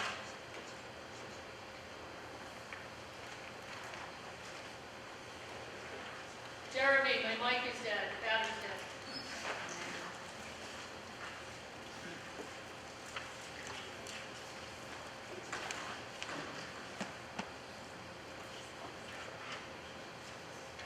I'm all set.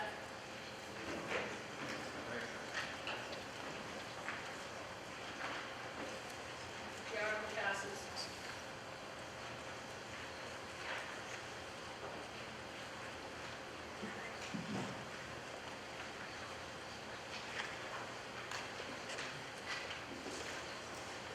Article 20, the Betterment Committee.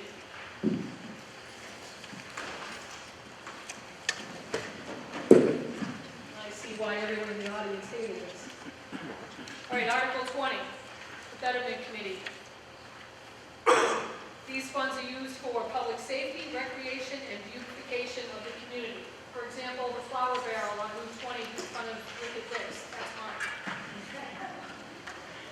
Any discussion or questions? Voting will begin now.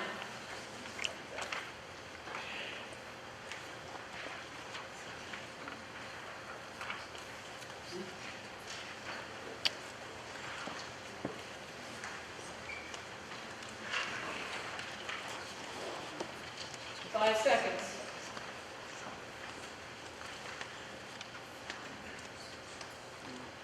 Voting is closed. The article passes. Article 21, capital improvement plans.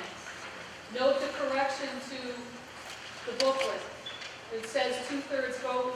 It needs to be only a simple majority. This article funds a portion of the highest rated capital needs of the town. Any questions or discussion? I see someone walking up to the microphone. Your name and address, please. Jake Wormley, 5 Shamble Road. I just have a question about the ambulance.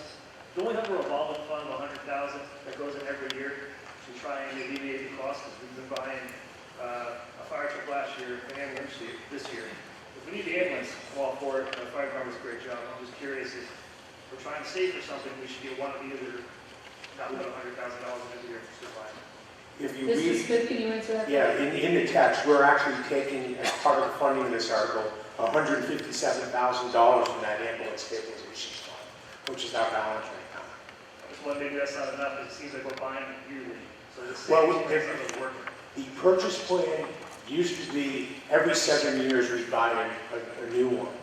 And then in the last couple of years, what we found is that the lead time to buy emergency vehicles and heavy DPW type trucks is 2 years. So we're in the process of trying to reconfigure the capital planning so that maybe now it has to be bought 5 years to have it at 7 years. And it's a big problem. You're going to see, actually in the special town meeting section, we're actually borrowing, we're not borrowing, we're using free cash to purchase 2 types of dump trucks. 2 reasons for that. One is the lead time, and I'm getting ahead of myself, I apologize. In the second part of it is that the state of Massachusetts has adopted a law that said all of our DPW trucks had to be fully electric, starting with the model year 2026. Well, there is no such thing as an electric DPW truck. They just don't exist. So the idea was to, before the requirement came true, is to spend the money in this fiscal year, 25, so that we could get to the head of the curve and get whatever's left over for model year fiscal 24 or 25. Ahead of other towns, we're going to have to meet this requirement as well. Understood, thank you.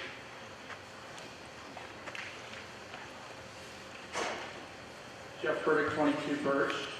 I do have some concerns about where we are with our town budget. The information I'm going to share comes from mass.gov, the municipal data base that is accumulated by the state.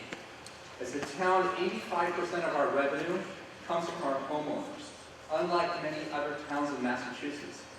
Many property owners in this community have experienced property tax increases in 2025 ranging from 10 to 35% due to increase in our home values.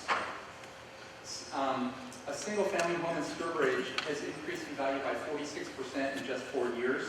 The average value of a home in Sturbridge is $482K.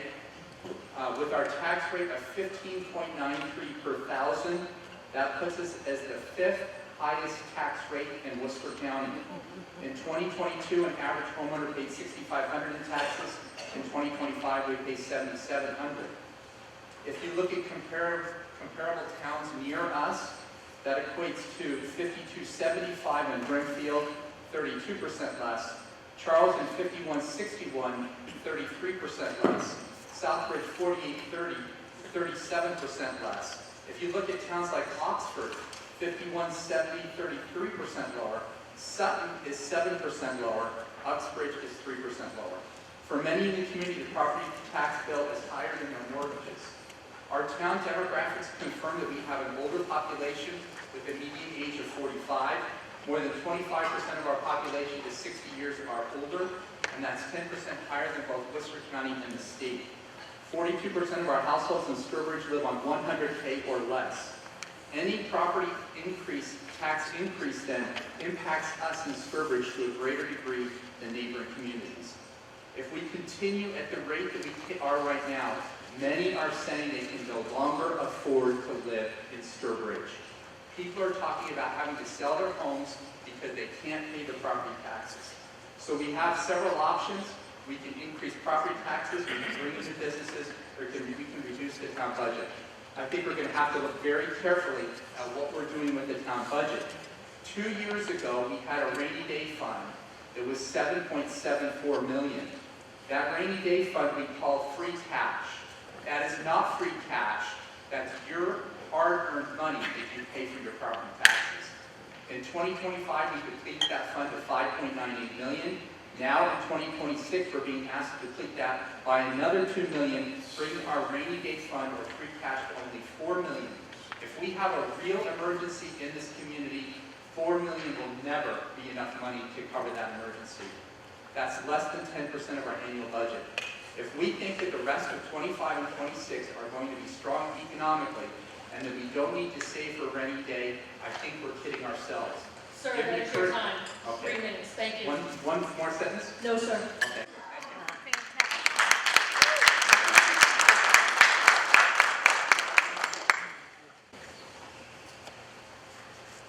Emily St. Laurent, Williams Road, Amen to that.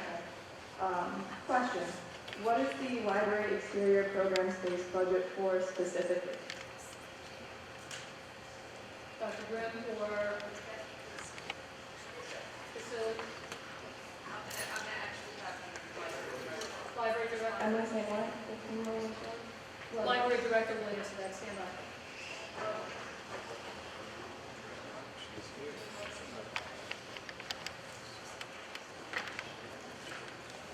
Sir, if you let the library director come up, and I will take you.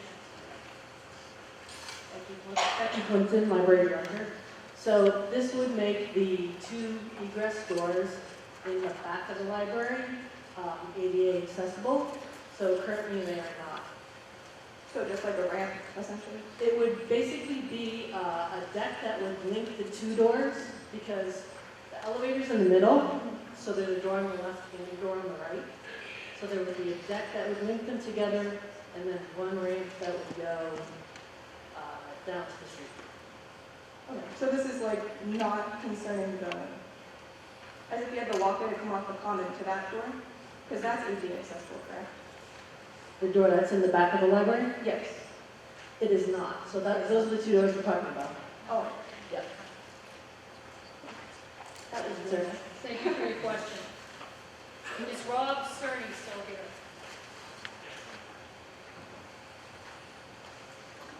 Stand by, sir. You have a question? William Booby, 81 Sturbridge Hills Road. I have a question on free cash. What is the appropriate amount of free cash for the town of the size? Sir, I'm going to stop you here. That is not germane to this article. Well, we are funding this article with free cash, $700,000. Dr. Grimm? So, free cash numbers by government standards generally, the running Can't number hear you. of Oh, we're sharing the mic. Stand by. There are different ways that people look at what is beneficial to the community. One of the guides I tend to use is government standards, GASB standards, is about 2 months of your operating budget, the equivalent of about 2 months of your operating budget. Others will say between 7 and 10%. We are safely in the range, even with the expenditure of these, we are comfortable. Are you over comfortable? No, and that's a fair question, is what is too much? When you're sitting on, right. So we were at one point a little bit higher, and then because of that, and we had some expenses come up and interest rates were high, instead of incurring debt and borrowing, for example, last year we bought a fire truck, a $1 million fire truck out of free cash. That's why there has been a conscious effort to use free cash. What you do have to understand and be very careful of is that every year as budgets get tighter and we cut budget line items, which we have been doing continually, and if everybody is staffed and we don't have employees, gaps in employment, for example, there's less money that comes back at the end of the year. Free cash is like turn back money, whatever is not spent. And we watch that because we don't have a fourth quarter spending spree. But in the end, there's a delicate balance. You don't want too much, but you always want enough to the point that was made that you're within range. The 2 months of the operating budget or 7 to 10%. Continue this discussion of free cash. For example, last year, we had $7 million free cash. And they passed a lot of articles using free cash. Yes. money. And it just seems that these articles go through a little more quickly when they're funded by free cash. And we spent over $1 million on fire truck without any discussion, at least at this meeting. I'm sure the finance committee had a lot of discussion. But it just seems to build up that much money by overtaxing the residents. And that's what you're doing. You're overtaxing the residents. You're building up this cash. And I think a lot of the expenditures go through without the same level of scrutiny. I would like to just address, there were numbers that bounced significantly up post-COVID. So there was money that came back after COVID. There was a big swing in communities post-COVID on how the funding came because there was such COVID reimbursement. A lot of things were purchased through federal money that otherwise would not have been. But I would prefer to talk about how it was used. You can't take it off the tax rate. We funded other projects that we didn't use free cash for with COVID money. But I do agree, one of the reasons our budget has gone up, one of the things that's important to note, our budget went up 7% 3 years ago, went up 5% 2 years ago, went up 4%, and only went up 3.5% this year. We are reducing our operating budget costs, or reducing the increase, I should say. Obviously, costs go up, but we do every effort to not overtax. Absolutely.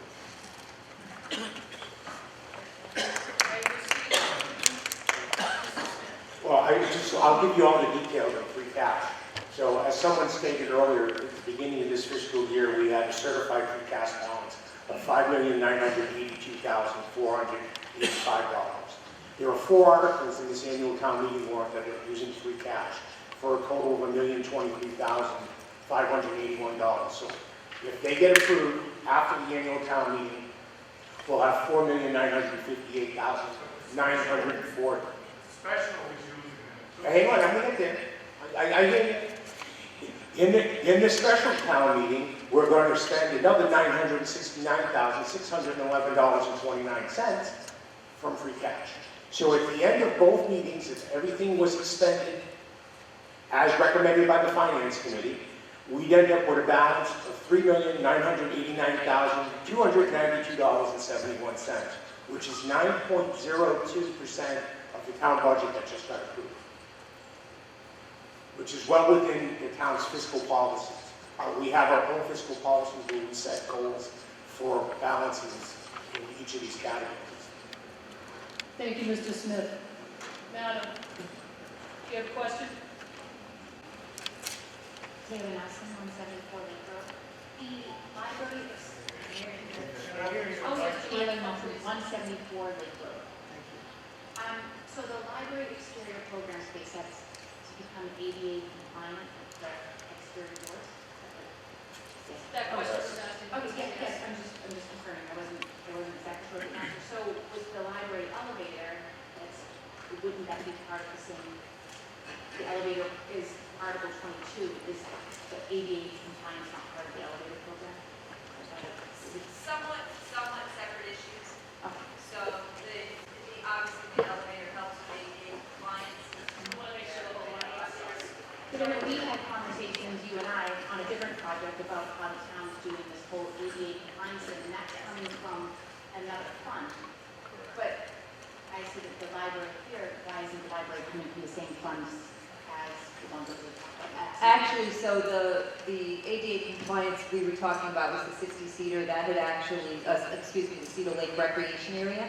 It was nursery school, but it was. Oh, the nursery, okay. And that's from a different funding source as well. The recreation area was from CPC funds. This is from free cash. The library is partially part of ADA compliance, but the library also has an elevator for convenience of everybody. The outdoor area is for ADA compliance to the bottom floor. But there were issues when the elevator went down, that then the bottom level was not ADA compliant, so now neither way could you make it work. Okay. I understand the elevator, I've been stuck in it, so I. Yeah, no, we don't want people stuck in it anymore. And then a question just regarding the ambulance.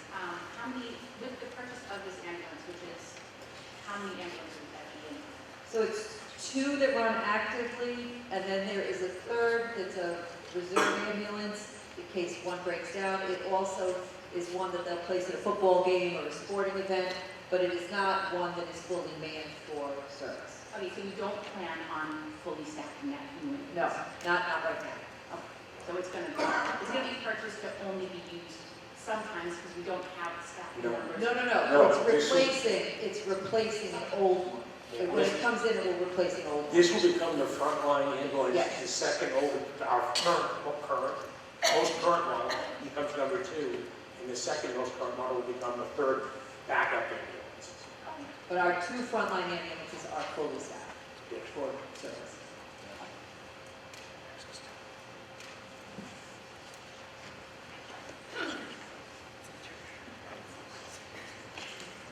While we were having our questions and discussions, Mr. Rob Cerny from 124 Leadmine Lane provided me with a substitute motion for Article 21. I am going to read it as it is written, keeping in mind that it needs a second to proceed. If it does not have a second, we will be voting on the Article 21 as written in the booklet. Mr. Cerny's substitute motion reads, remove spending on new police cruiser, $110,000, the library exterior program space, $110,000, and the UTV, $61,500. This is a reduction of $281,500 for a total of $753,081.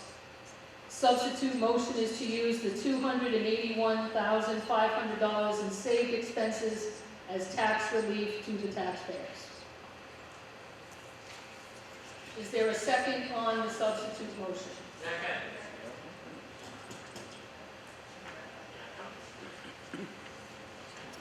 Town council is correcting my procedural.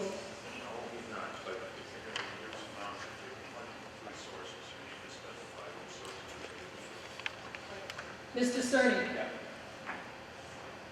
reading the entire capital improvement plan, from which sections would you like to have these funds taken from? From the $767,581 free cash.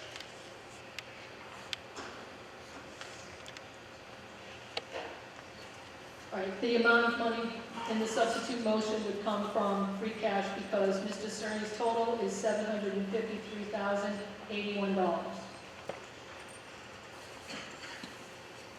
With that clarification, is there still a second on Mr. Cerny's motion? Second. I will have to amend this number to this. I'm going to amend your motion to say from free cash. Is that correct, John?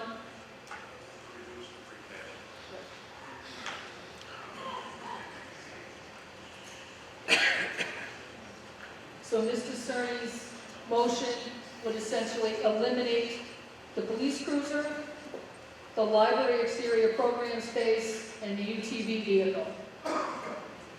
So now with that clarification, the substitute motion is to remove spending. This is Mr. Cerny's written motion. Remove spending on new police cruiser, $110,000. The library exterior program space, $110,000. And the UTV, $61,500. Are you getting that? Okay, we're typing this in so that we can have it up on the screen. This is a reduction of $281,500 for a total of $753,081 from free cash. The substitute motion is to use the $281,500 in saved expense as tax relief to the taxpayers. This is Mr. Cerny's motion.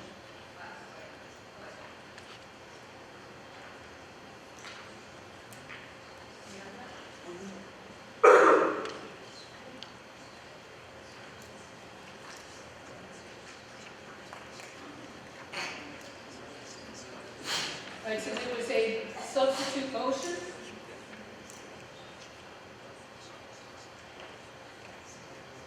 There's a substitute motion, and there was a second. So we must vote on proceeding or discussion on the substitute motion. So first, my parliamentary priest, we need to have a vote on whether to continue to act or to have discussion on the substitute motion. It has been moved and seconded.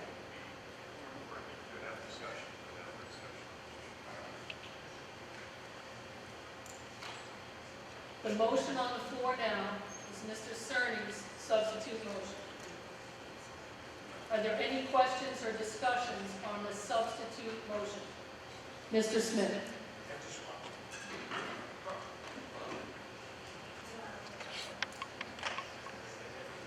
The batteries are going down.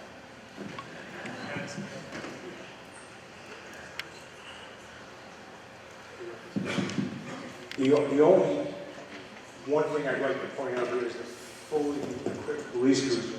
Typically, we fund police cruisers in the operating budget, and we replace 2 per year. In this fiscal year, we can have the option of actually funding 2 police cruisers in our operating budget, or we're supposed to.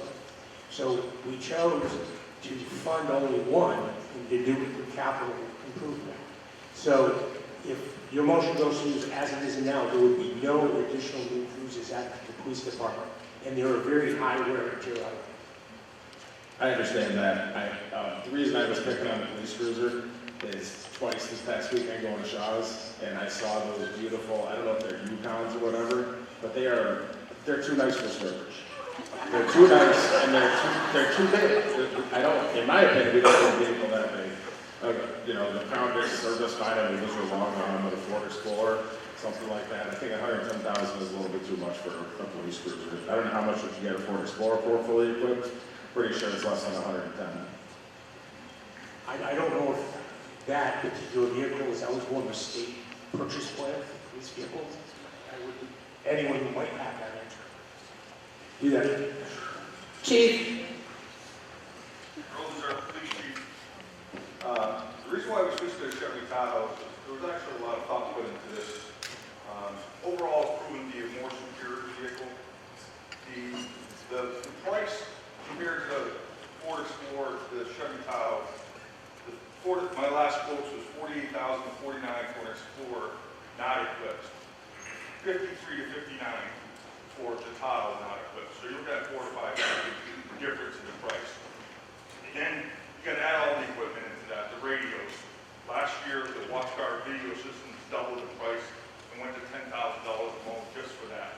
Then you got the printers in there. The officers are driving these cruisers 8 to 16 hours a day. They're sitting in these cars and they're getting cramped with all this equipment, ballistic shields, helmets, the radios, the printers, the stuff in the back. There's more room for the prisoners. There's more room for equipment. So overall, it's a very durable vehicle. As you can see from all the surrounding towns, a lot of departments are switching to the Chevy Tahoe because it just is more suitable for police officers, more comfortable for the time. This is their office, 8 to 16 hours a day. They're sitting there. So I haven't seen them outside of the state police in different areas. I personally haven't seen them, but I'm sure you say they're out there. the state police out in Brookfield, Holland, Wales, Charlton, Webster, they all have them around here. So we're trying to get fancy. We're just trying They to are nice. Come on, they are sharp, yes. All right, thank you, Chief. All right, before we continue with discussion, after consulting with town council on your substitute motion, Mr. Cerny, and to the body that seconded your motion, we will not, it is unlawful and we will not be able to use the $281,500 in saved expense as tax relief to the taxpayers. So we would reduce the spending, but it would not go back to the taxpayers as tax relief. In past years, we used to have, I think it was $400,000 going back in the tax relief. I know Mary Dellen shaking her head. What could we do to get that back on the table? We It's can't, just, this is solely in the context of your substitute motion and what can be done in a motion. right, so the money we can not spend it, but it can't go back to the taxpayers, correct? That is my understanding. Okay. In that case, it would roll back to free cash if it was not spent. It still stays within it. Penny saved isn't penny earned? Madam? Yeah, pull that down to us, please. Jessica Pilati for Summit Ridge. I'm curious as to why the ADA compliance for the library is being included as something you would strike from this.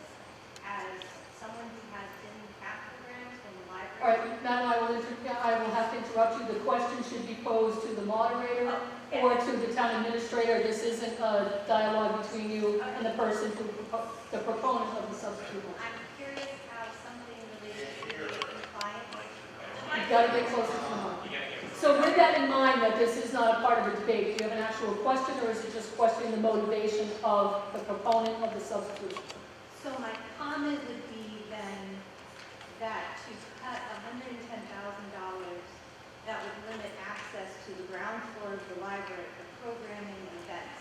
Having been a citizen here in Sturbridge at an event at night when the elevator was broken, I know that's the next warrant item, using a phone to try and shine down to help some of our older residents be able to get to the curb, to a car, to drive into the front of the library. I find it very arbitrary that we are cutting or proposing to cut monies to make that building ADA compliant. Thank you for your comment. Can I comment on that, please? Sir? Just curious, I don't. Name and address, please. Eric Reynolds, precinct 2 Glen Mile Road. A lot of the recently passed by the Commonwealth forced towns to spend on electric vehicles. Does that include police cruisers? And if so, is this a police cruiser? Would this be an electric vehicle one, or would that set us up that the next one we're going to buy would be? It does not include, If I might, Kevin, I don't want to jump in, but believe it or not, Kevin, I haven't even had a chance to talk to you. I believe, and Heather would know more on this as well, the law was actually rescinded last week on the electric, or at least delayed, I should say it was delayed, they held, because of this question of infrastructure. We were going to run into this. The police, because we are a green community, however, do have certain choices of vehicles that they can or cannot use that are on approved lists. And the Tahoe is on that approved list. It does comply with our green communities. Thank you for your question, sir. Very good. Question, my name is Wayne Bean, 148 Garden Road. I have a question about the mechanics of what we're talking about here. If we substitute a new motion for the one that is in the warrant, and we vote it down, does that mean that nobody gets a new ambulance, nobody gets? If the current substitute motion fails, we revert back to the original motion in Article 21 as printed in the booklet. Madam. Vicky Dennis, 27 Draper Woods Road. I just wanted to come up here and clarify the library accessibility issue. So last year there were some HVAC and bathroom upgrades that triggered full compliance with your state accessibility code. The 2 egresses at the basement level were not brought up to code. So this is to bring the building up to full code. This is not an optional thing, it is required by law. Thank you. Thank you for your clarification. Penny Dumas, 136 Walker Pond Road, kind of to piggyback on the gentleman that just spoke, if we vote this down, it goes back to the last article. And I would encourage everybody to vote this down and go back to the last article. And my opinion is based on the Finance Committee. I might not always agree with everything they vote on when it comes to zoning issues and all that, most of the time I do. But when it comes to the budget, I think we are very fortunate to have these people put the time, the energy, read the report in the first 4 pages, the time and energy away from their homes, away from their families for this long period of stretch of time, talking to department heads, committee members. So much information they gather. They are nickel and dimers. They look at everything.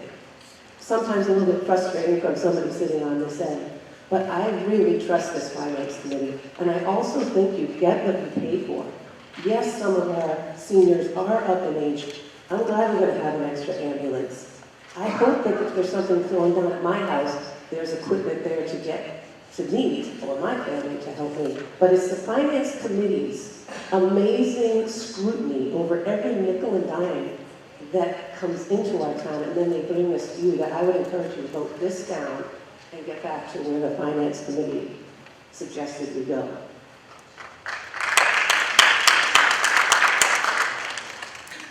All right, so we have a substitute motion before us, and the substitute motion would eliminate from the article, essentially eliminate from the article, the police cruiser, the library exterior program space, and the UTV. With that understanding and the substitute motion before you, the voting will begin now.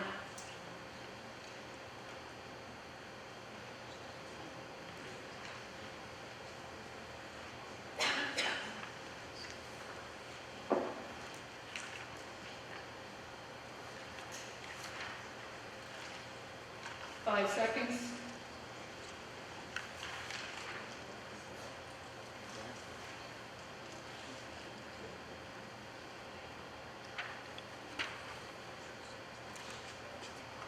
The substitute motion fails. Thank you for your effort, Mr. Cerna. Can I make one comment just about when I timed the substitute motion? I didn't know that the library was about ADA compliance at that time. Yeah, that's fine. I just wanted to reiterate the fact that that was unbeknownst to me at the time. There's nothing personal. You had a concern, you filed a substitute motion, and that is part of the spirited debate of the town meeting. Thank you, sir. We will now have a vote taken on the article as originally written. Just making sure that we didn't go past the 30 minutes on our discussion on the substitute motion. We will now vote on Article 21 as it appears in the booklet, and the voting will begin now.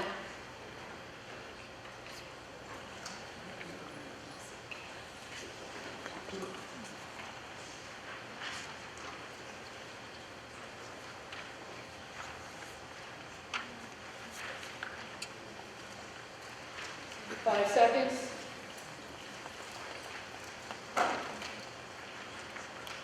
Voting is closed.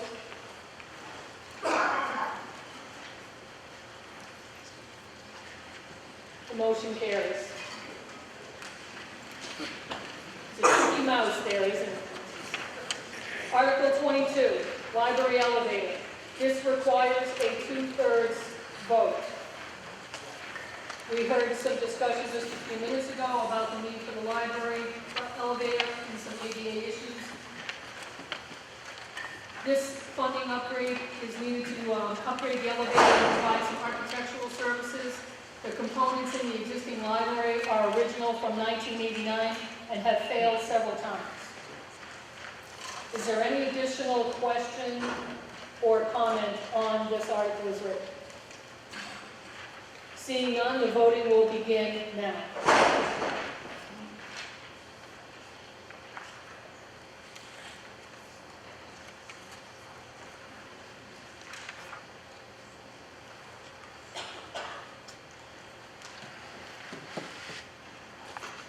Five seconds. Voting is closed.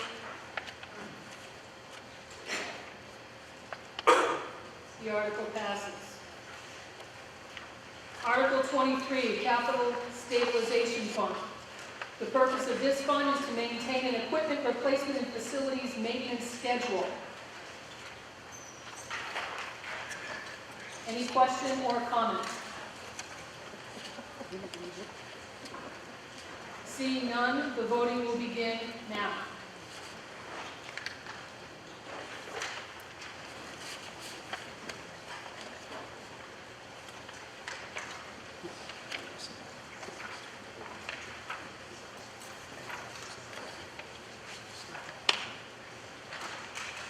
seconds.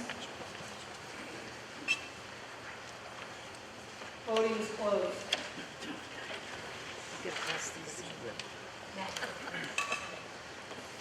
The article passes.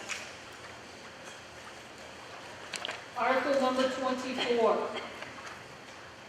The Other Post-Employment Benefits Liability Trust Fund. Refer over to your dialogue box.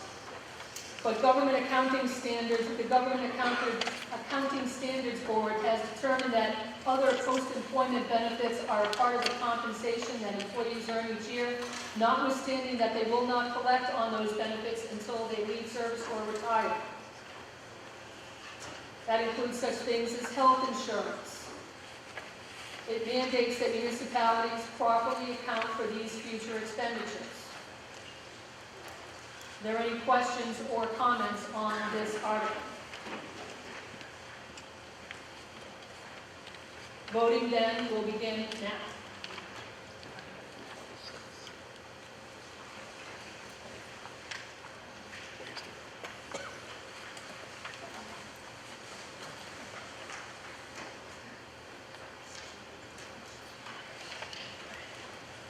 Five seconds.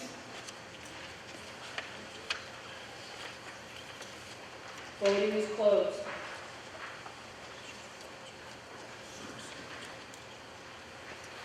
The article carries. Article 25, revaluation and interim adjustments. This article provides annual funding for property revaluations and in the interim years adjustments that the town is required to perform in accordance with Mass General Law. Are there any questions or discussion on this article? Seeing none, the voting will begin now.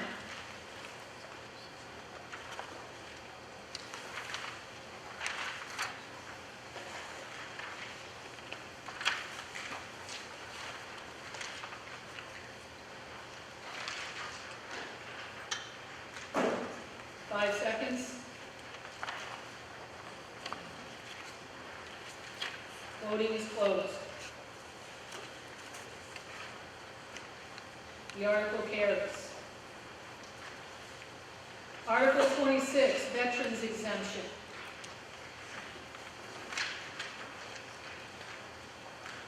The HERO Act that was passed last year allows for a new veteran exemption clause to be adopted.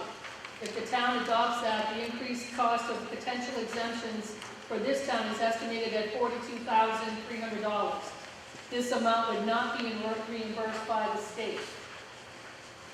Are there any questions or comments or any discussion needed on this article?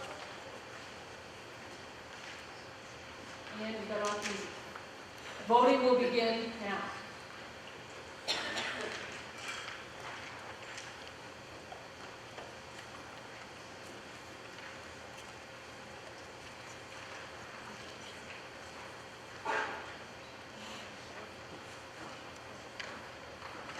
Five seconds.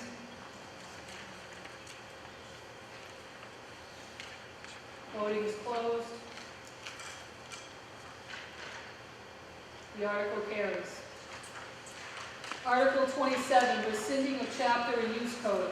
This is essentially a housekeeping article. This article seeks to rescind votes taken in 2009 regarding the classification of open space chapter land for assessment, tax assessment purposes. The only reason to have chapter land parcels use in open space classifications is if you have a split tax rate and we do not. Is there any discussion on this article?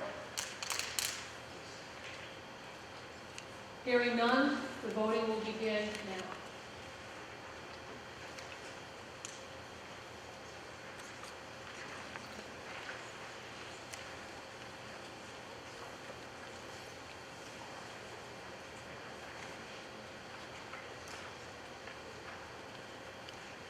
Five seconds. Voting is closed. The article passes. Article 28 affects revolving funds and spending limits for fiscal year '26. Essentially, this is, as I understand it, it is seed money for activities and services. It supports a cycle of funding. Is there any discussion or clarification needed on this article? Please come to the microphone.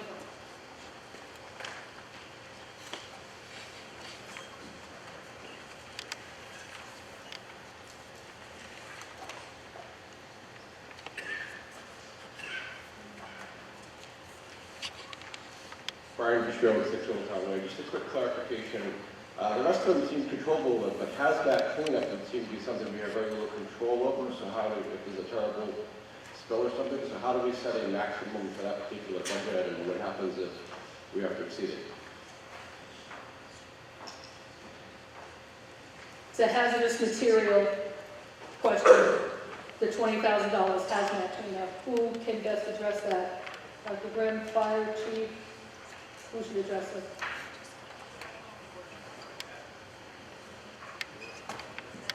No one's volunteering, so we shall have Mr. Smith answer the question. Okay, so this would limit, so if there's a hazmat accident of, let's say, $100,000 cost, we would, out of this program, be limited to $20,000, $80,000 left to spend on that cost. The town has a couple of different ways they could do it. We, the Finance Committee, controls a section of their budget called the Reserve Fund. It's well over $100,000, I don't know what the number is now.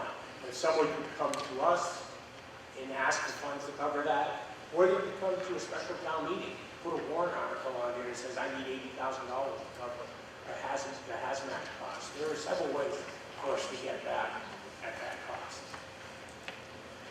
Does that answer your question, sir? Yeah, thank you. Any other discussion, any other questions on this article? Thank you for being available, Chief.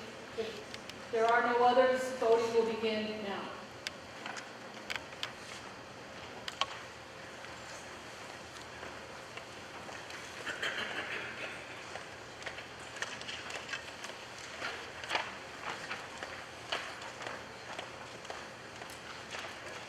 Five seconds.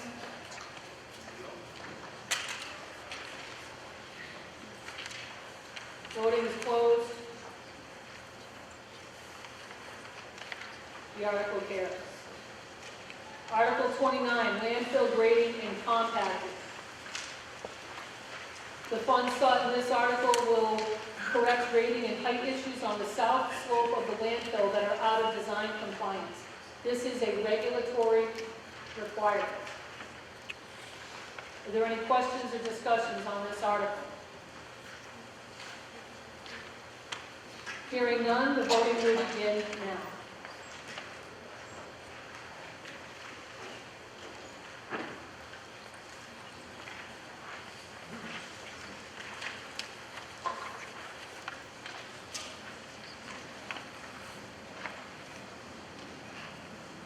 Five seconds.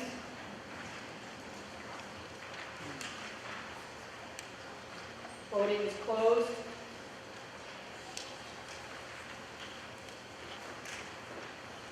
And the article carries. Article 30. There is a correction or an addition to the article as printed in your book. This requires a 2/3 majority vote. This article seeks funds, the town is proposing to put sidewalks on the east side of Cedar Street to join other sidewalks being installed at the Burgess School. Residents involved or who are affected, their properties are affected along Cedar Street, have been notified, and a meeting was held at the town hall for all of those homeowners impacted. That is correct, right? Is there any additional discussion or questions on this article? Mr. Smith? I know this is just a typo, but in our articles, it's the written value that counts, and so 1,000 should be spelled with an S. I just want to put that. So I don't know if I need to amend the article to include the S, but since We'll it's still... call that a Scrivener's error Okay. in lawyer's speak. A late question. Sir? Richard Bouvier, 21 Crescent Way.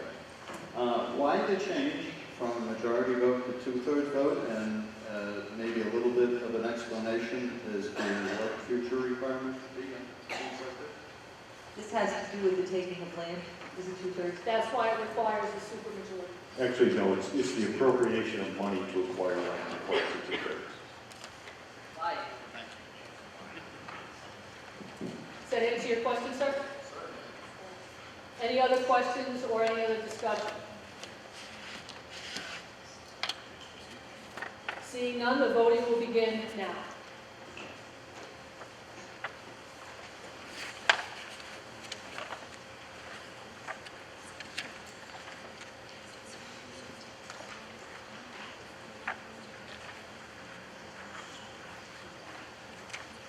Five seconds.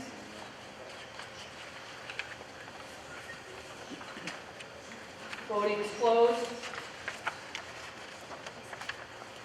And the vote ends. Moving on, Article 31 from the Water Department. This budget covers the operating expenses for providing public water in Sturbridge.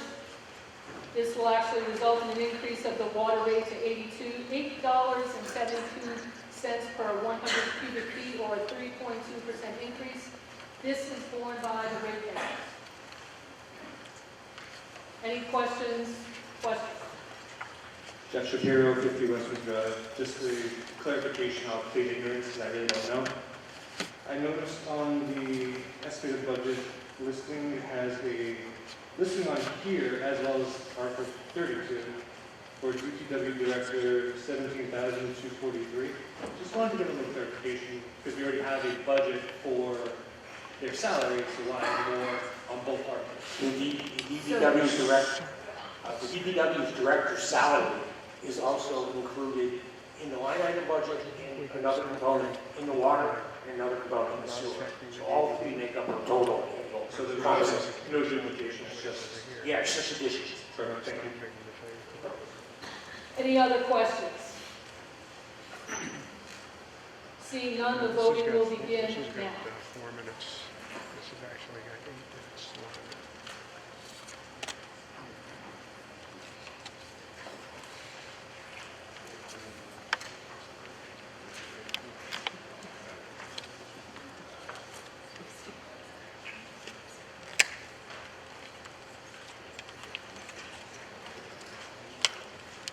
Five seconds.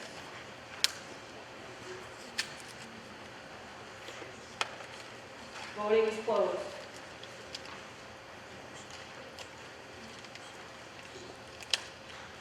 The article passes. Article 32, Sewer Department. This budget covers the operating expenses for providing public sewer in the town of Sturbridge. It results in a 6.4% increase paid for by the ratepayers. Question? Joanna Shapiro, 50 Westwood Drive. I was wondering, is the full cost of sewer paid by the users? Yes. And my main point for asking that is that the sewer projects were largely done for the natural resources of the town to protect Cedar Lake, all the natural resources that we all enjoy. And these rates keep going up year after year. These are significant increases, 6.4 this year.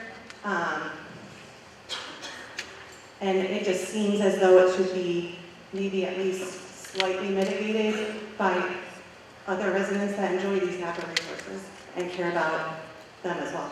Thank you for your comment, Mr. Smith. I point you to the argument we made last year when we talked about the water and sewer costs, because there are a significant portion of town, there's actually 60% of the town that has no town water service, no town sewer. But if you have to replace your septic system, you're looking at $40,000 to $60,000 if the town's not going to pay. That cost is borne solely by a single homeowner. So there are costs that people who don't get anything from any town can't say. You know, that are kind of hidden from the general populace. That's true. It's not very often that would have to be done, but I do appreciate that. Thank you for your question. Any other discussion?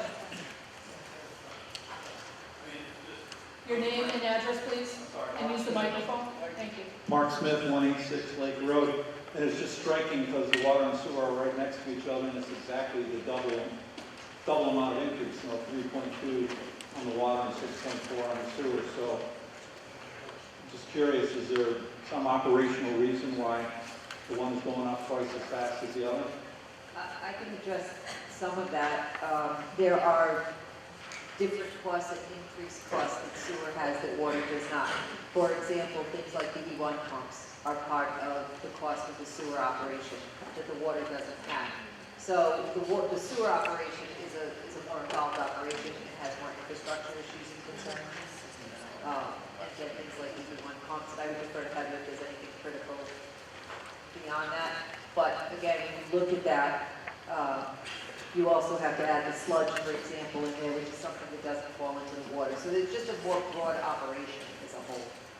Okay, thank you, Robin. And I don't track it real carefully, but didn't we have a sewer increase this past year? And what percentage, can someone give a percentage what that was?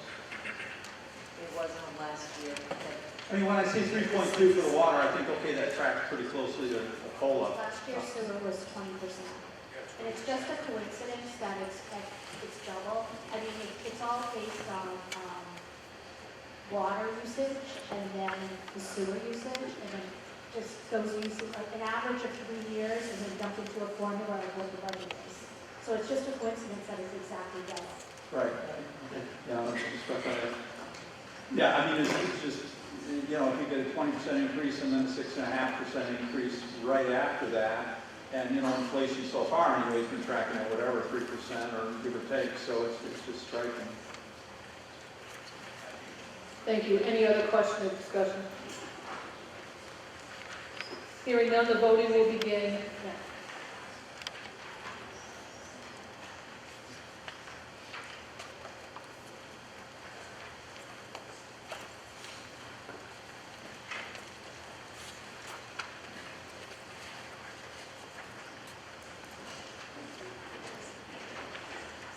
Five seconds. Voting is closed.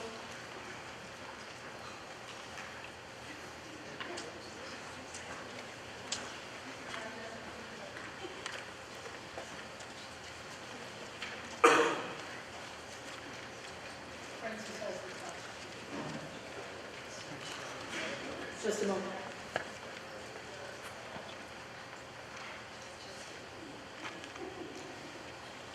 And the article passes. Article 33, sewer betterment project debt. Well, this appropriates the funds necessary to pay our debts on the multiple sewer projects in town.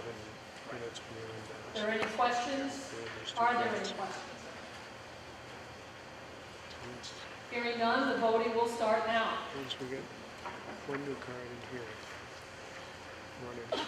Now it's showing this out and switching that card. And if it turns out the transfer will turn it back on. 5 seconds.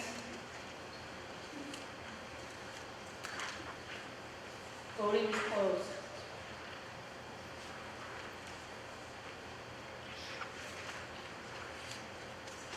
The article passes. Article 34, stormwater MS4 compliance. This funding is for a mandatory program of the DEP, and it's a recurring annual cost. Are there any questions? Any discussion? Hearing none, the voting will begin now.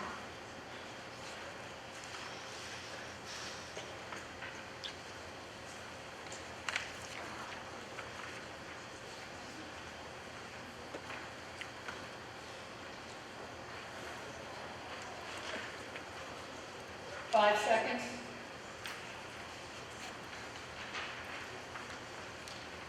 Voting is closed.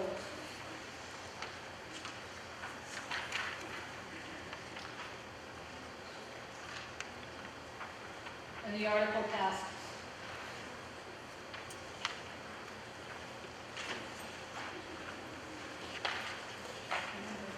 In advance of voting on the next several articles, Mr. Charlie Blanchard from the Planning Board has some statements to make regarding Articles 35 through 38. Could you get a little closer to the microphone?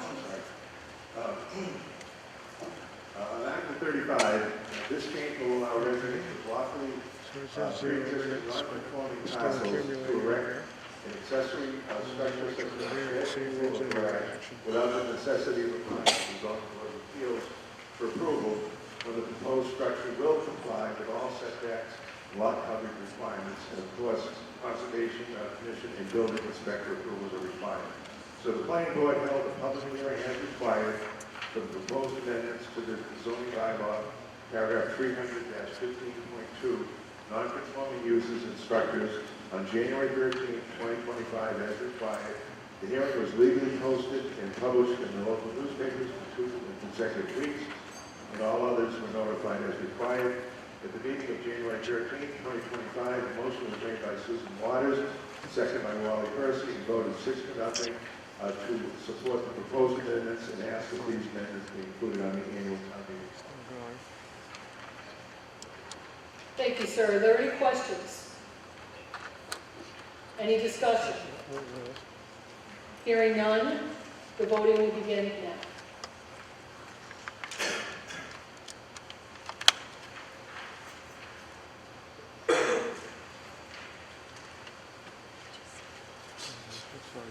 We're still recording on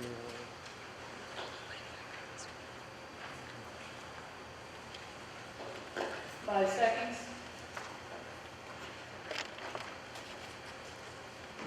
Voting is closed.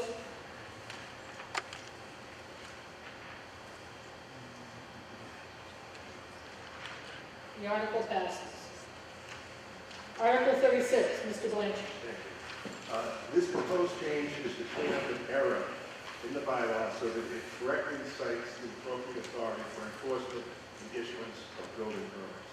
The planning board held a public hearing as required for the proposed amendments to the zoning bylaw, paragraph 300-18.1, enforcement violations on January 13, 2025 as required.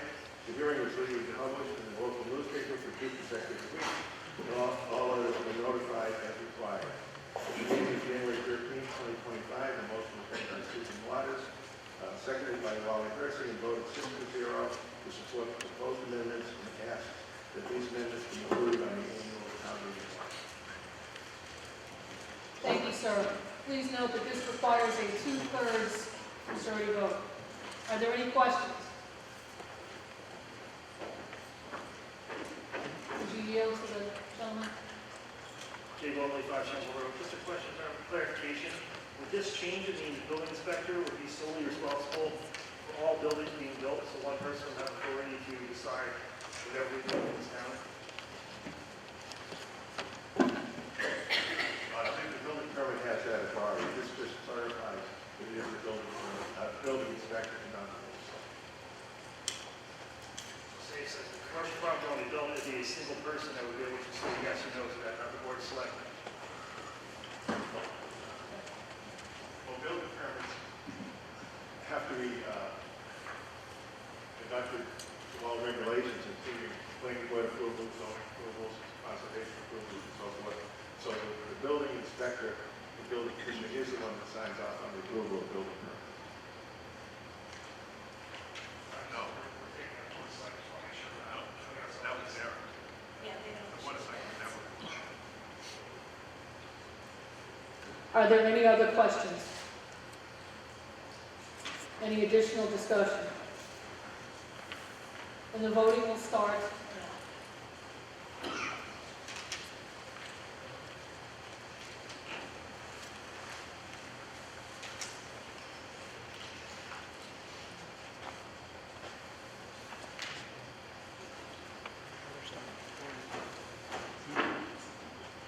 wall. 5 seconds. They never stopped recording.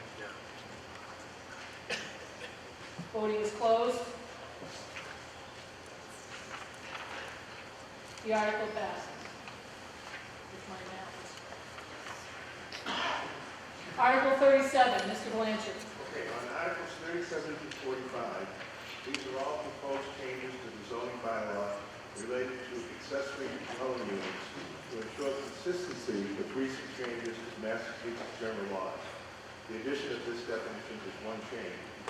So on Article 37, the article will insert a new accessory dwelling unit definition consistent with recent changes to Mass general laws. The planning board held a public hearing is required to propose amendments to the zoning bylaw, paragraph 300-2.2, terms defined on January 13, 2025 as required. The hearing was legally published in the newspapers for 2 consecutive weeks, and all others were notified as required. At the meeting of January 13, 2025, the motion was made by Wally Hersey, seconded by Brad Goodman, and voted 6-0 to support the proposed amendments and ask that these amendments be included on the annual town meeting warrant. Are there any questions of Mr. Blanchard? Any commentary?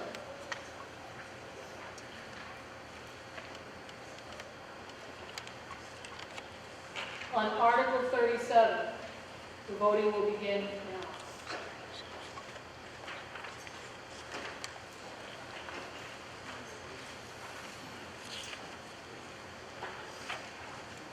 This camera is lost.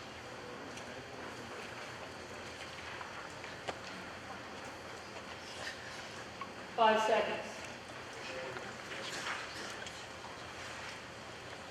Voting is closed.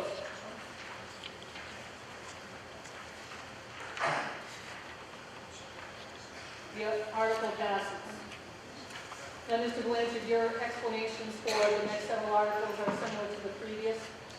That's correct. On Article 38, the change proposed in the chapter will retain the existing special permit accessory dwelling unit provisions and will insert language to accommodate the smaller by-right units as per recent changes to the national law.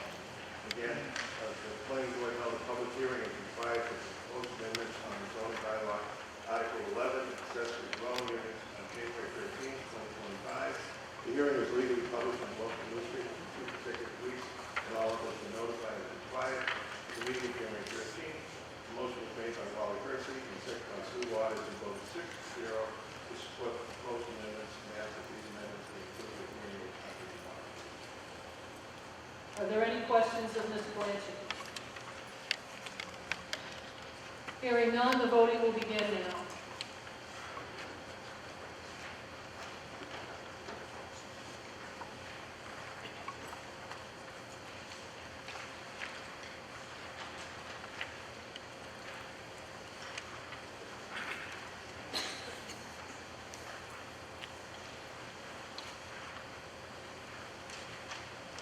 Voting is closed.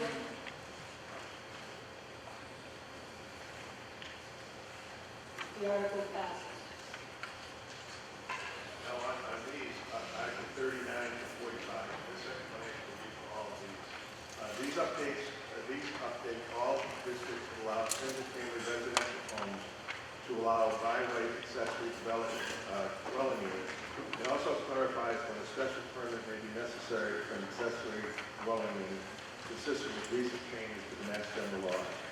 The planning board held a public hearing is required to propose amendments for the following districts.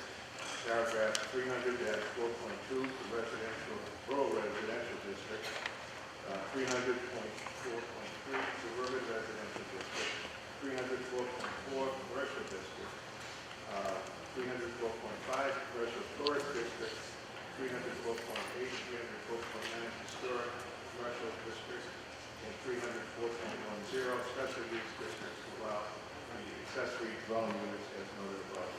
At the meeting of January 13th, 2025, the motion was made by Wally Hersey and seconded by Brad Goodman. Voted 6-0 to support the proposed amendments and asked that these amendments be included on the annual town meeting. Thank you, Mr. Blanchard. I was wrong. Now, because all of these articles 39 through 45 are similar, all require a 2/3 vote. You've heard the summary provided by Mr. Blanchard. We will vote on all of these articles as one vote, and it will be encompassed under Article 39 for your vote. Does everybody understand that? Any questions? Are there any questions? Any discussion?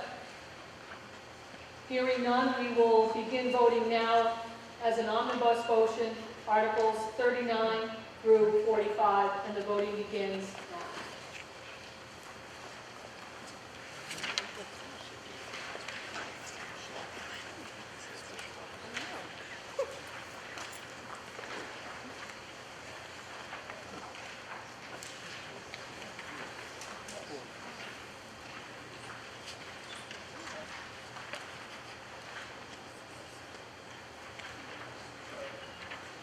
Voting is closed.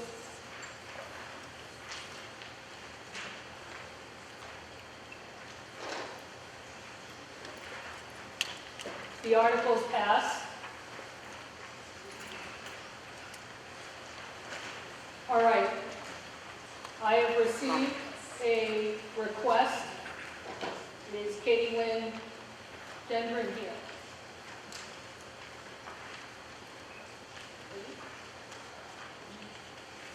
Please come to the microphone and make your motion. State your name and address and name your motion. Gendron, 228 Cedar Street. I'd like to make a motion to recount on Article 8. A recount A revote. on Article 8. The bridge. That's really bad.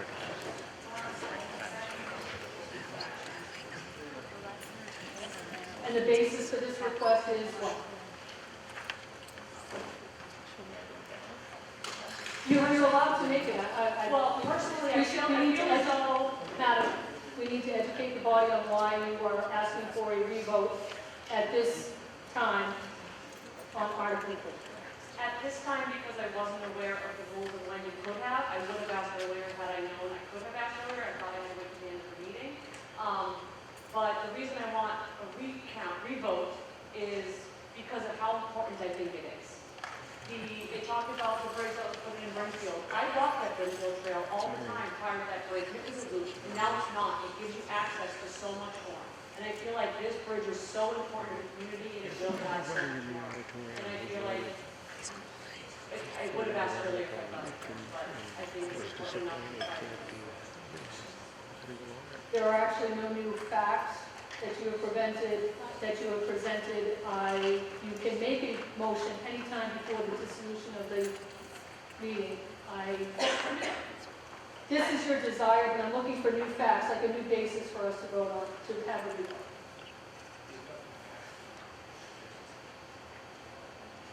No, No, and we are here for debate and discussion. It's great that you moved, but what is the basis? We need something more than, I want to try. well, it's not so much that I want to try again. I felt as though the information, there's nothing more that I could add that wasn't already given. I just felt as though the information, like they kept bringing up the ball field, and then someone mentioned, well, we have plans for something with the ball field, and then maybe that was what persuaded people, but that wasn't right.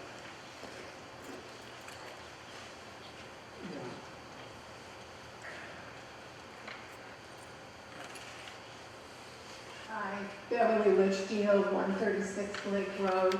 I'm really in favor of what she's requesting because it failed by only like 11 or 12 votes. So to make it 2/3. So a vote for reconsideration, I think is a good idea. If you have a question or a comment, please come up to the microphone. Many people who voted on that have left.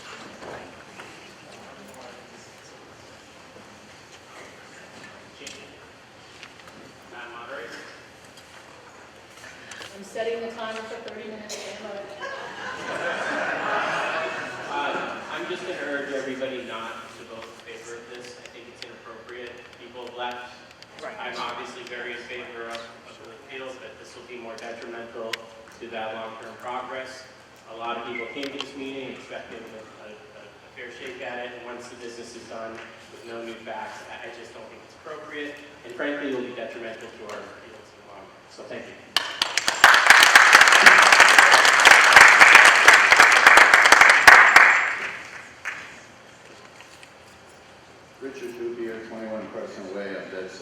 basis, it sets a bad precedent.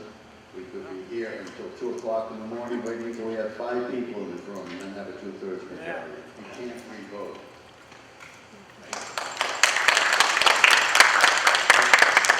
We also am very much in favor and voted for it, but I think it's... Your name and address? Brian Trudeau, 6 Old Town Way.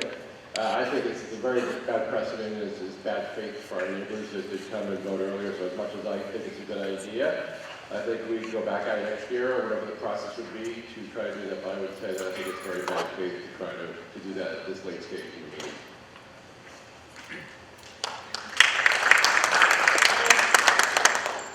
Alan Kerber, 119 River Road. I'm opposed to this motion because over 160 people have left this meeting. The majority is no longer here. I would rather see this adjourned to another time.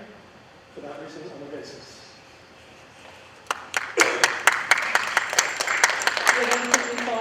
I do. I'm the chair of the Community Preservation Committee and obviously brought this forward to town meeting. And I applaud your passion, but I agree with Jamie, the chair of the Board of Selectmen, and I can tell you this is not going to go away.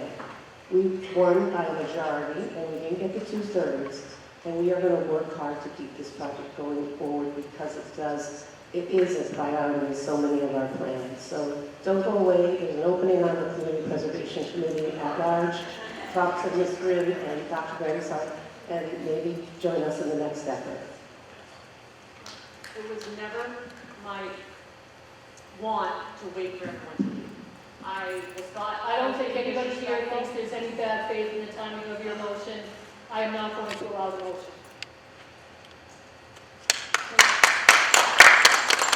I'm not going to allow the motion. What about a substitute?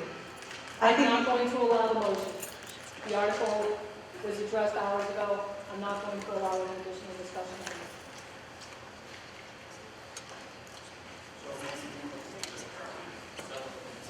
A motion to dissolve the annual town meeting. Absolutely. All right, motion carries. We're now moving on to the special town meeting.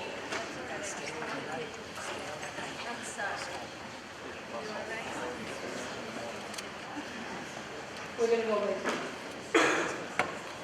If you are leaving, please be courteous and keep your voices down as you exit the auditorium. Article 43, snow and ice removal deficit. This article will fund the snow and ice removal deficit for fiscal year 2025. As I understand it, that last secret storm put us over. Is there any discussion or any questions on this article? Hearing none, the voting will begin now.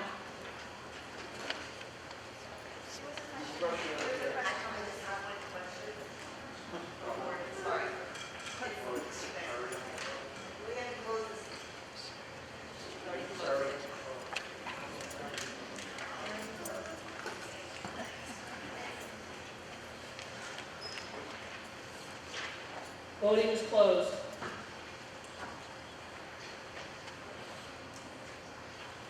The article passes. There was a concern from one of the members of the audience that I had not dissolved the annual town meeting, and I had.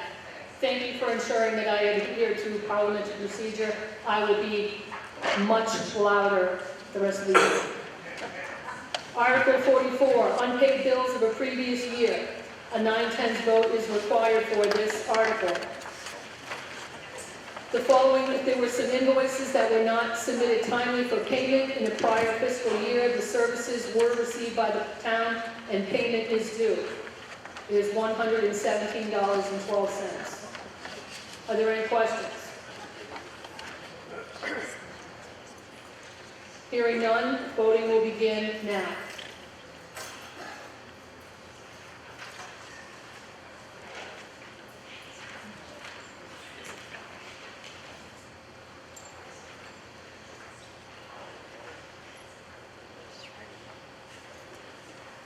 Five seconds.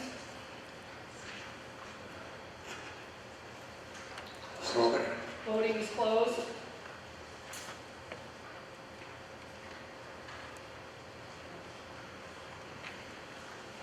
Okay. Thank you, Liz. It's a little late for you to be doing this kind of now. Mr. Smith, be on. It did. Article 45. Another unpaid bill from a prior fiscal year. Again, these invoices were not submitted in a timely manner for payment. The town received these services and payment is due. The amount is $1,000. Are there any questions? Can I just note that the source of these funds are different than the previous article? This is coming from Sturbridge Tourist Association versus the last article, which was free cash. Thank you, Mr. Smith. Hearing no other comments or a desire to ask questions, the voting will begin now.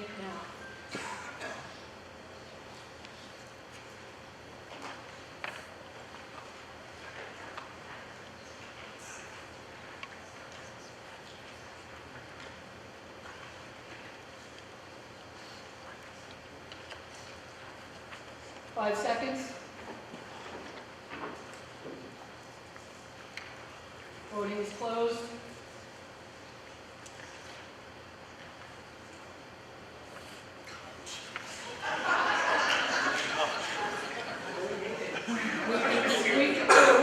We don't want to be deadbeats and pass these articles. Article 46, the purchase of a 10-wheel dump truck. The dialogue box explains the article. Lee. There are questions. Madam. Joanna Shapiro, 50 Westwood Drive. I just have a question in light of the recent news of the law being rescinded that was pushing us to buy these dump trucks ahead, to get ahead of that requirement for electric vehicles. If that's no longer the law, do we still need to spend this and the following amount on 2 dump trucks? I'm also curious what the general mileage limitations are on these dump trucks, because they seem fairly low mileage as far as a typical vehicle would be, but maybe that's not the case for a dump truck. That is there, okay. Our DPW Director, Heather Blakely. Would you get close to the mic? DPW Director Heather Blakely. So I'll answer 2 questions. First, the law has not been rescinded. It's been delayed additionally. So it's not rescinded. So at the time when we were doing these budgets, the deadline was actually next year. Now it is 2 more years out, but that still is a deadline. At the time when we were getting these quotes, many of the manufacturers weren't even looking to build trucks anymore. We're in a very uncertain time. At this time, we have the funds. I think we should be proactive and get ahead of this and purchase these trucks now. As for your question of low mileage, although they're low mileage, they have a considerable amount of hours and a considerable amount of years. These trucks are used to plow our streets, throughout the salt, throughout the toughest conditions that we have. Reliability is a really big thing. When we have a truck go down, that means there's a whole area of town that's not being serviced, and we're here longer to do the same type of service, more outage, more time. Thank you. Any follow-up? I guess I'm wondering though if both are needed maybe this year, or maybe one is more urgently needed than the other. Just, there's been a lot of concern about cash spending, and we're talking about $1 million on 2 dump trucks that, you know, maybe we could do one this year and one in a couple of years. I guess what I want to tell you is the conversation that we had with it takes us 2 years to get these trucks. We've had trucks on order that we still haven't received. So last year we had a truck go down. It took months just to repair it, and we made a decision to repair a truck that normally I would have said that we should replace. Unfortunately, we're going to have to make those decisions because we have to keep trucks on the road. We get into the queue, we're not seeing these trucks for another 2 years. And we will desperately need both trucks in 2 years.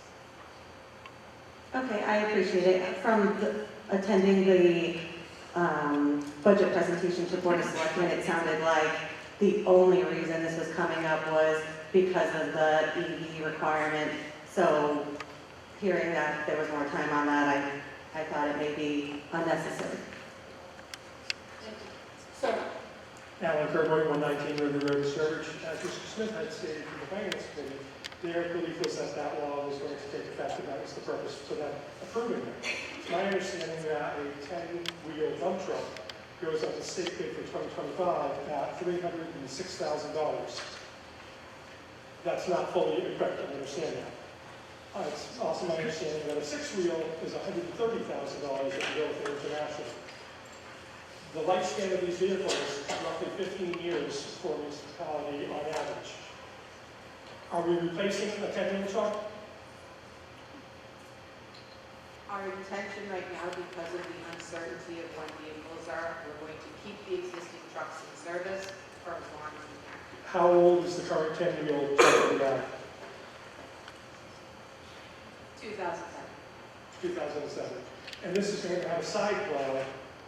What roads can accommodate that wing plow on this 10-wheel truck? This is a very large truck. Correct. At this time, it would be mostly our more major roads, Holland Road, Brookfield Road, and Route 15. So with a wing plow, you're going more than one lane. Well, and Haynes would be the primary road of this truck. We do not always have to have the wing plow on. We will do both plows. When the town of Sturbridge agreed to take possession of Route 15, certain sections of that road remained in state custody because of the federal funding. The intersections, the bridge, the areas that we get a lot of complaints about, parking complaints. And it's my understanding when I was working for the town at the time that the state said that they would contribute to plowing that roadway. It has not happened. Why doesn't the town push the state to do what they agreed to back when we assumed possession of the road? Thus avoiding the need of a $480,000 plow truck that is using on maybe 2 roads. I will say at times the state does plow certain areas of that road, but they do not plan to plow the whole thing. I cannot speak to why they haven't. I wasn't here at the time, but their position is they are not going to plow that road. I would just close with the demand for these plows has gone up drastically because of that law. With the fact that nobody is building these trucks in electric and that the state is not requiring anybody to get them, demand is going to go down. And if we wait a year or two, supply is going to increase, and then we're going to get them much quicker. I would recommend voting this down. Are there any other questions? Then the voting on Article 46 will begin now.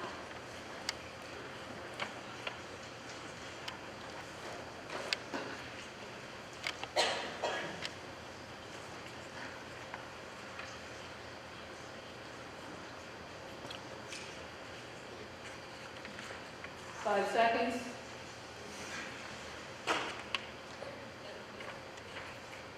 Voting is closed. The article passes. Article 47, the 6-wheel dump truck. Are there any questions or comments on this article?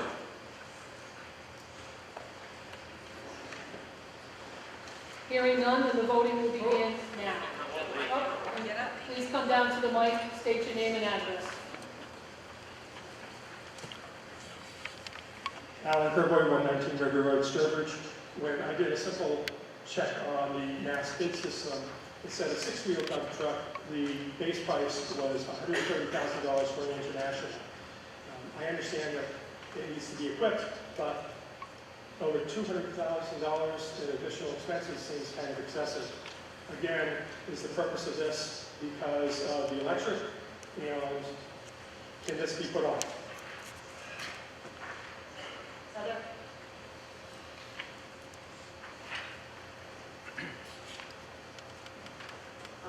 First, the prices you're getting off the Mass State bid list is not equipped at all. The price of these would double for international. At the time, international wasn't even providing us with quotes because they were saying they weren't going to be able to build units. I will state that right now. We will go out and get more quotes. Once we know the money is appropriated, we will ask multiple vendors, and we will go with the cheapest vendor. That's not the problem. But the problem is, when we got quotes, there was only one vendor saying that they were going to be able to plow with the truck. That is what the quote's based off of, plus a 10% markup, including things like the radios, all of the lettering that we have to put on it also has to be added into it. So that's how we based our bid. Are there any other questions? Please come to the microphone. I can't. So you don't even know the votes yet, so because nobody came to the microphone, they start the vote. It's fine. We haven't started the clock yet. Josh Catone, 1 Cedar Pond Road. I just had a quick question for Heather. What is your most recent purchase of trucks? Our most recent purchase was actually a catch basin truck, so it wouldn't be apples to apples. I haven't bought. Was that last year? Yes. Did you get it with the plow? No. Why not? Why didn't we outfit that truck? That is a 6-wheeler, right? You should be directing comments to the moderator, not directly to her. Could you ask her if it's a truck that could be outfitted to plow and why we didn't outfit it to do multiple uses besides just cleaning out catch basins? At the time, we had made the decision that the catch basin truck was going down too much because of the wear and tear put on it during the plowing operations. The arm, the specialty arm on the catch basin does not like being jarred around and jiggled around, and that was making it fail, which made our last truck prematurely fail. So it's a 10-wheel truck that only can clean catch basins. It's a 6-wheel truck that is dedicated for catch basins. So one use. Yes, and it gets used every day, all summer and all spring and all fall. And sits all winter where it could be plowed. Any other questions of our highway director?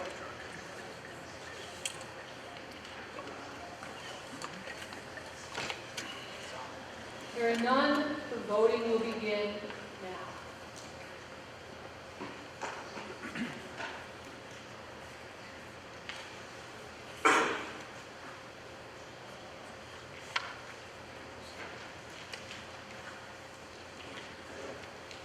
Five seconds.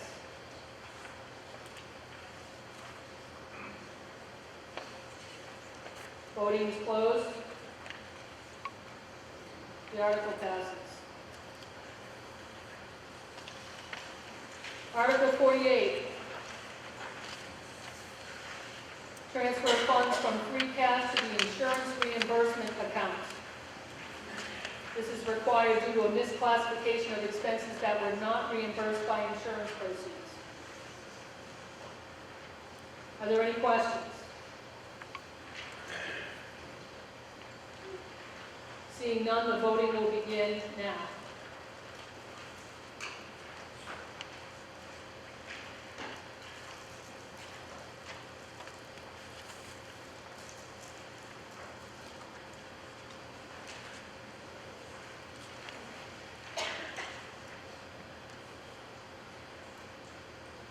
Five seconds.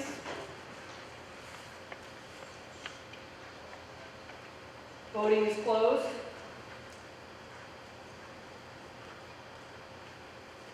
The article passes. Article 49. The semi-quincentennial birthday celebration. Mr. Smith. These funds will be used towards events and celebrations, including performers, activities, and public safety for events related to the semi-quincentennial, also known as our nation's 250th celebration. Are there any questions or comments on this article? Seeing none, the voting will begin now.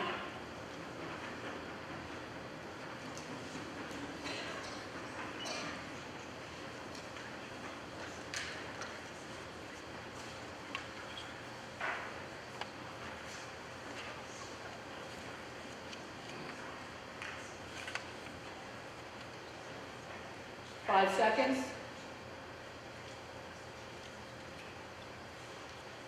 Voting is closed.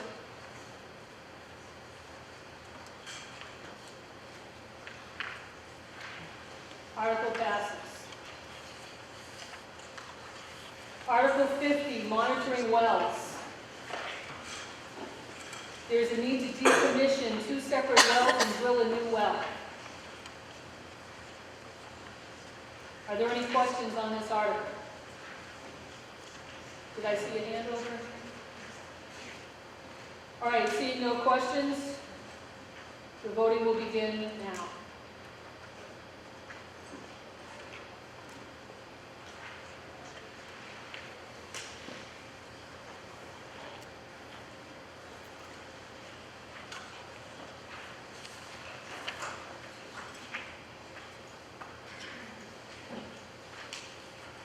Five seconds.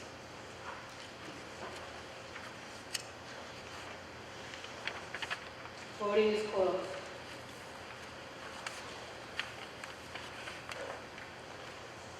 And the article passes.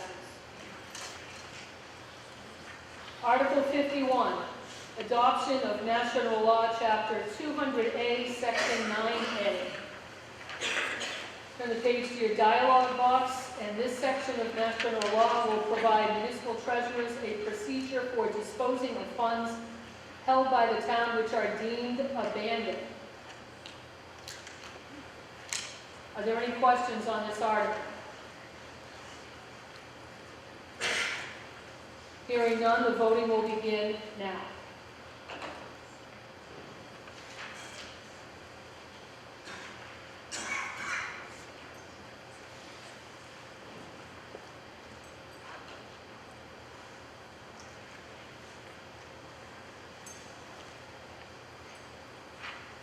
Five seconds.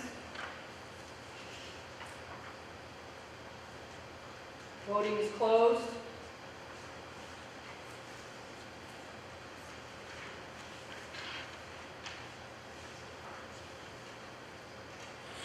The article passes.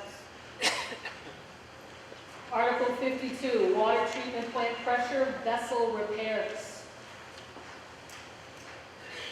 You can refer to your dialogue box.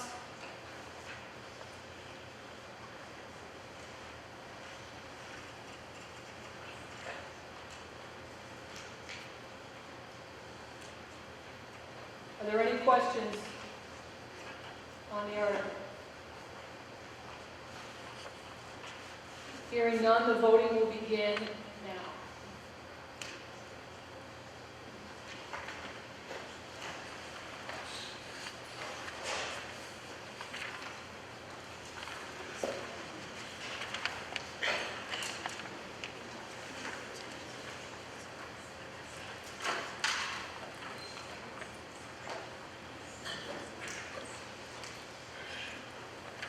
Five seconds.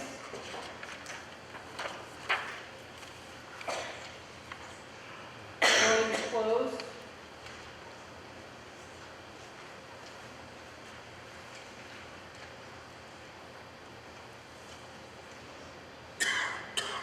And the article passes.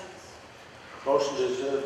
Now, before I accept a motion to dissolve the meeting, I have one person I neglected to recognize earlier. To my left is Mitchell Leo, who was our timer for this evening. He is a junior at Tantasco. And he's also the wizard, and the Wizard of Oz is speaking, so come see him in Mitchell World.